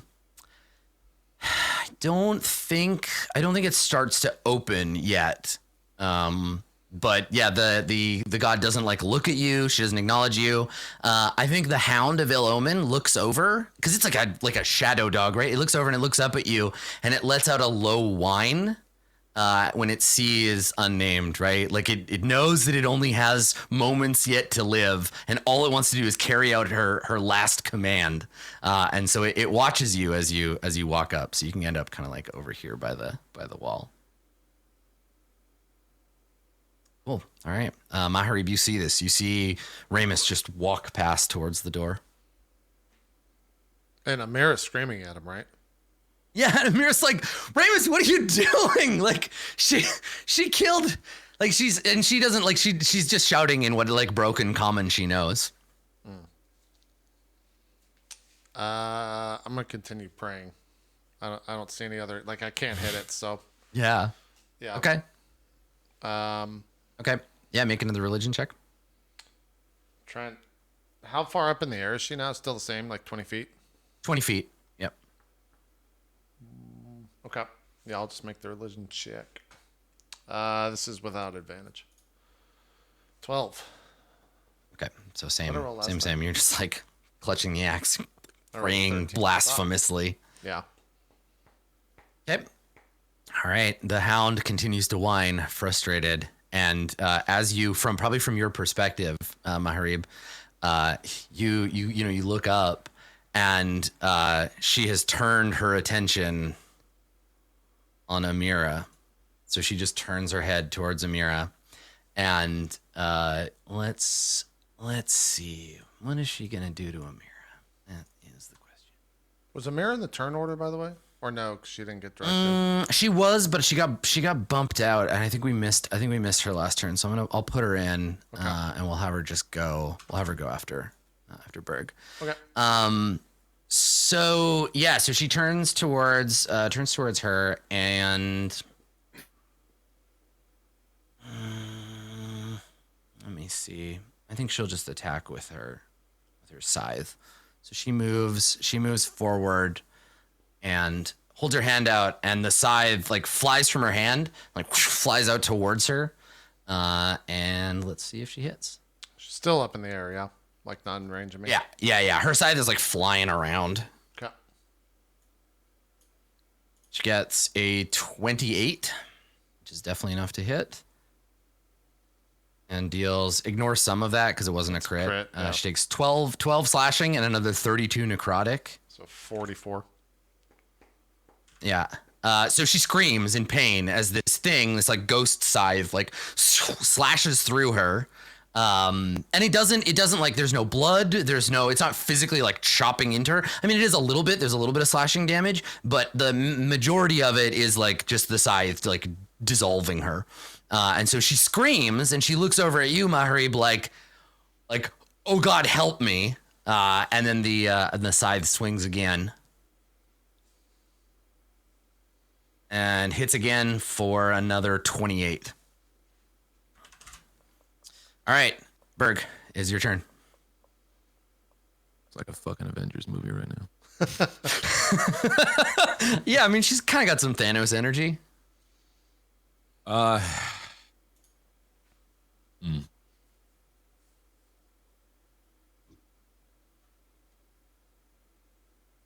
of me wants to throw another boulder. The other part of me wants to run up to Maharib and chuck him up at her. Right, give him you a little alley-oop. So right now you can't, but if Maharib holds an action to say, I attack her after Berg throws me in the air, that's valid. You could run over, just alley-oop Maharib up in the air.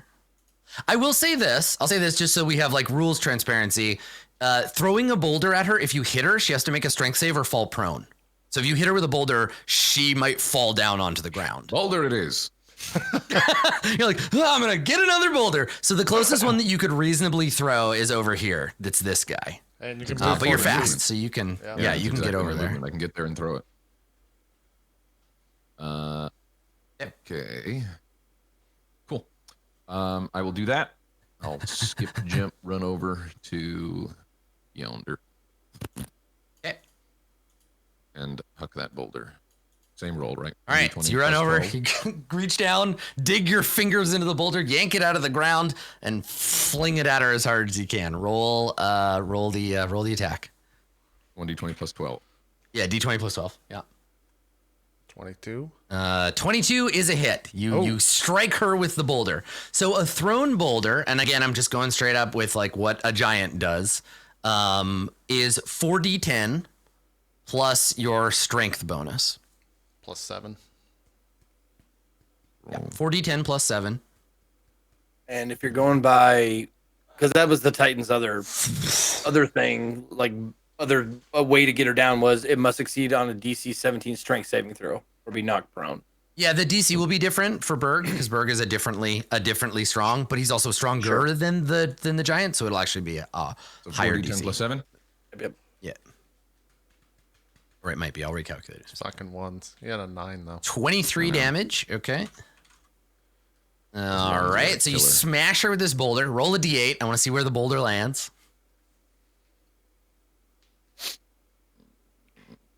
Roll a d8 for me, Max.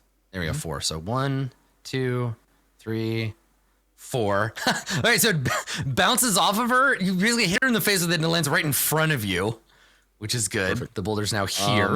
It's perfect. As a bonus action. And then she needs to make a save. The DC on the save is going to be 8 plus your strength modifier 7. plus your. It's a spell saving throw if strength was your spellcasting modifier. So what is it? It's 8 plus your proficiency modifier plus your 20. ability. 12. Yeah, it's It's 20. DC 20. Okay. All right. So DC 20. Let's see. I like how this fight has shown us that Berg has like a secret. As long as there's boulders around, he has a secret missile weapon attack that's pretty good. Okay, so let's see. She's not super strong actually. So let's see. She gets a 19. Yay! So you knock her out of the air. Ooh. You throw the boulder. It hits her in the shoulder, and she like spins and like tumbles backwards, and boom, crashes to the ground. I want to say too. So she'll be able on her own turn. She'll be able to get up and fly again, but she's prone and she's on the ground right now. This is a response to obviously this Amira getting fucked up and what happened to Unnamed. So also while he's doing it as a bonus action, she takes 2d6 falling.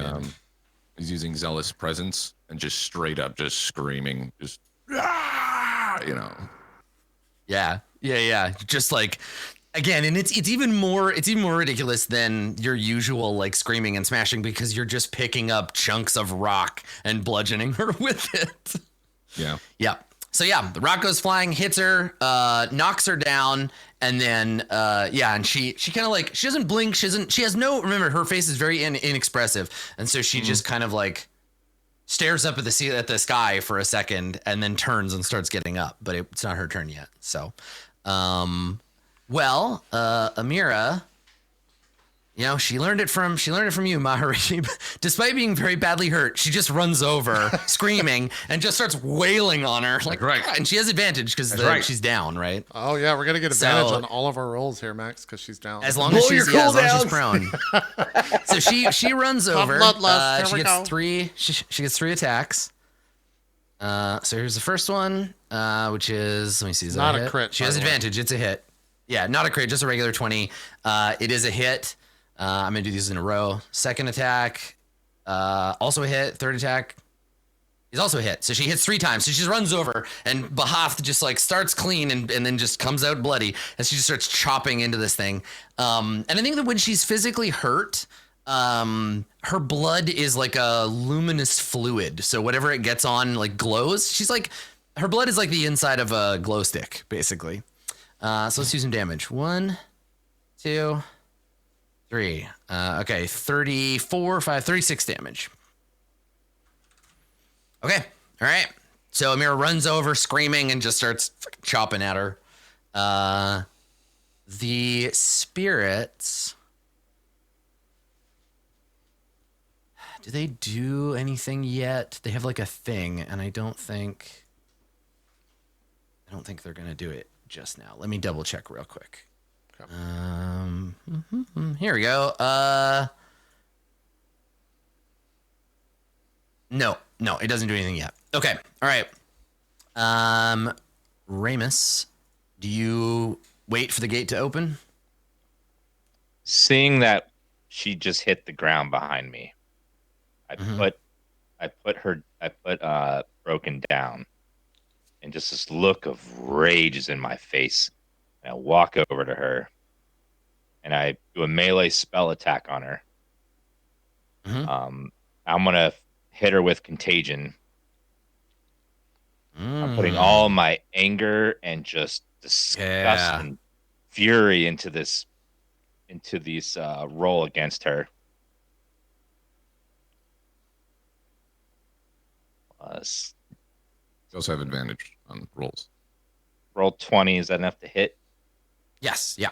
Yeah. If it's a touch attack, yeah, let me see. So it's an attack, range touch. It's an attack action. You make a melee attack. Yeah, she's down. A 20 is enough to hit her.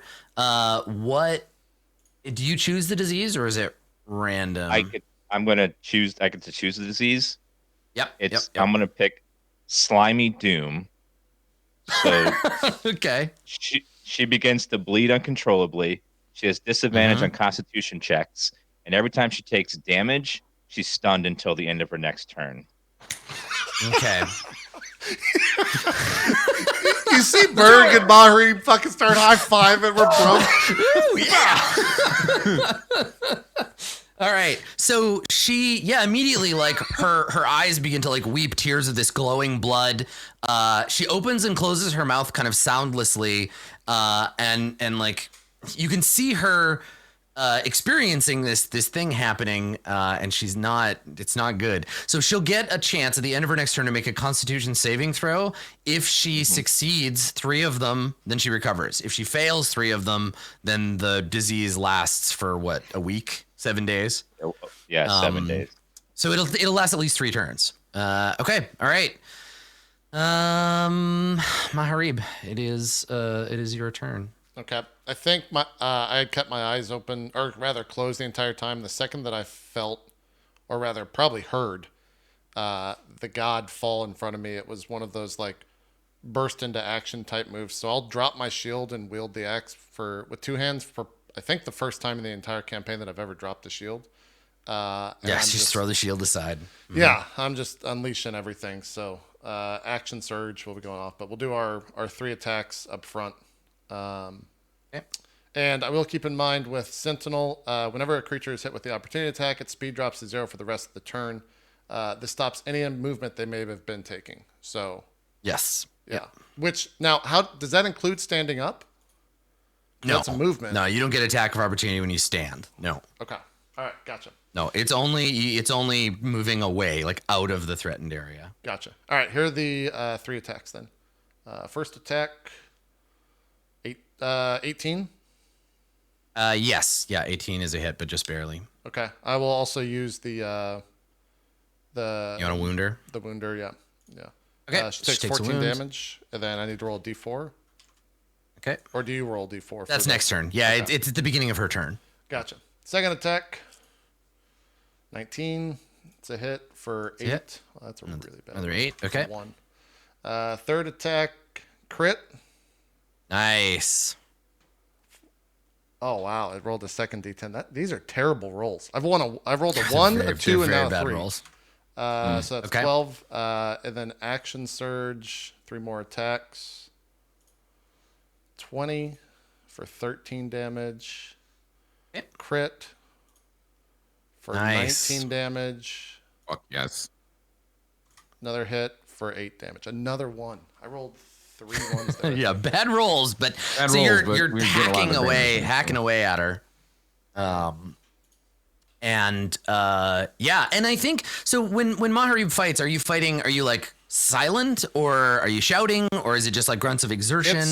Like what do we hear when Maharib is attacking? It's probably much different since he came back. Whereas there was like controlled strikes. This is just like unbridled rage of just like furious strikes with no actual thought behind them or precision. They're just attacks. Like I'm just swinging with the full brunt of like all the power that I can muster. Yeah, buddy. Nice. Okay, everyone can hear the axe, like singing, like it's making a noise on its own. There is like a strange like minor chord, like a musical like sound as the axe swings through the air towards its target. And every time it tastes this thing's blood, Maharib, you feel a jolt of adrenaline, a jolt of energy, flow through you. I think the strikes definitely get like there's more anger behind the strikes towards the end of the 6 attacks. Okay, so she's stunned because she definitely took damage. So let's use the little scary one. There you go. She's stunned. Okay. All right, and that's your turn, Maharib.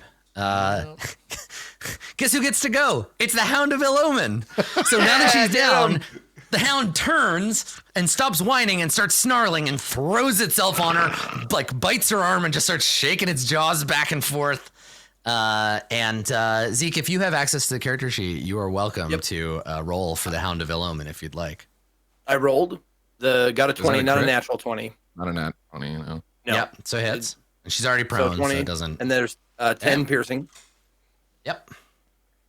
And cool. All right, so the dog leaps over and starts snarling and biting. And remember, the dog has advantage as long as someone else is fighting. It has pack tactics too. Okay, so at the end, the angel is stunned this turn. Doesn't get to act at the end of its turn. The stun goes away, so it's still it prone. Remains Can't stunned get if up. it takes damage. If it takes damage, it stays stunned unless it can get the saving throws to free itself from the spell. Oh yeah, it takes wound damage. Roll that d4.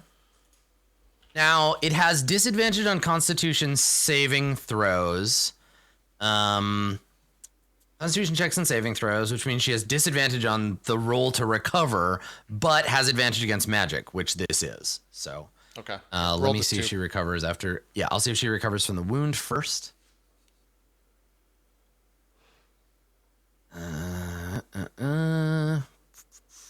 Let's see. It's con save. Oh, here we go. Okay. Nope, she doesn't recover from the wound. And then does she recover from, and this is another roll with just like regular, from the disease? No. Okay. So that's one. I'll mark one failed. Nice. One failed disease save. She keeps the wound, which means if you throw another one on her, then there'll be another. Okay. All right. She took the wound turn. Nah, so the wound can't permanently lock her into stun because at the end of the turn, the stun goes away. Yeah, if she takes damage during her own turn, it doesn't jump ahead a turn because then that contagion would be insanely powerful. You'd never be able to break it. So no. Berg, it is your turn. All you gotta do is deal 1 damage to her, and she won't get another turn. Okay, moves over here, and just throw the rock at her again. Just pick the rock up. Just pick it up and fucking slam it, man. Yeah, the thing about the rock though is no, you can't use it as. I mean, you can use it as a melee weapon, but it doesn't have the same effects. Your hammer is a better melee weapon. The rock is a good projectile. I already thought about that. I could pick the rock and just take 10 steps back, man. It's a 40-10 plus 7. She's prone. She's prone though, so you'd have disadvantage to throw the rock at her. You're prone. That's true. So you have advantage though, Berg, and you can make your attacks. Someone said go Berg bowling. I love it. All right. Okay. So a 28. So you hit. You deal 11 plus another 3 for your rage, so 14 bludgeoning, and then now here's the thing, Berg. Radiant damage doesn't hurt her. I would do necrotic. You cannot deal radiant damage to her. You did do bludgeoning damage, so that's fine. But anything that calls for radiant damage, just ignore it. Yeah. Yeah. You do get another attack though, obviously. So for the 1d6 though, wouldn't it be? It says radiant or necrotic. Yeah, you can't use the hammer to do. You can't like. I mean, here's the thing. The if you want to do necrotic damage, so if you do, that's a very, very big deal. You are capable of it, but if you do, it means more than just I did some different damage. I just want you to be aware of that. All right. We'll keep that in the back pocket, I guess. Yes. Yeah. Okay, so just ignore radiant. Yeah, just ignore that. Yeah. Okay, but I am doing the 1d6 plus 7, right? Is it 7 now? It's half of my level, right? What are you talking about? What are you doing? The first hit. No, that's radiant damage. That? Ignore that. Just don't do it. Okay, don't bother, because it does nothing. So just another attack. Yeah, just make another attack. You're just bludgeoning. You're just hitting her with the force of the hammer. Okay, yep, it's another hit. Okay, so you deal 10 damage plus the 3. Okay, so that is enough. So you hit her, right? You smash the hammer down on the second attack, and 2 things happen. One of the spirits up above disappears. It just blows apart, and everyone within 20 feet of her needs to make a Constitution saving throw. Okay, I'm gonna use. So everybody make it to DC 19 con save. I'm gonna use my inspiration. Yeah, everybody. I'll make a roll for her. Yeah. There's Amira. Okay, Berg made it. Amira flubbed it. Yeah. Ramus and Amira failed. Everyone else passed. Okay. All right. So there's a little bit of damage, and then there's a push and a knock prone. So let me see here. It is. Where is this? Ah, there we go. Okay. So she deals you 3d8 force damage, half if you get the save. Okay, so just a little bit of force damage. She takes 7 force or 3 if you make the save, right? Who failed? It was Amira. And I did. Yeah. Okay, so you get pushed 10 feet back and knocked prone. Okay. She immediately shakes off any ongoing spell effects. So unfortunately, the contagion fades off of her. And if this were a video game, we would watch her life bar go whoop, all the way back up. Welcome to phase 2, everybody. So do we want to take a quick break before we jump into phase 2 of the boss fight, or? Yeah, I guess now's better than ever. Might be now's probably the time. That makes sense. Yeah. That's fucking bullshit. I'm not happy. Well, now we know what to do, though. I mean, we gotta have Ramus do it, but yeah. Anyways, let's take a break. We're a little bit over, so the second part will be a little bit shorter for everyone else on YouTube. But if you're here on Twitch, we'll be back in I don't know, 5-10 minutes, something like that. So see you guys in just a little bit.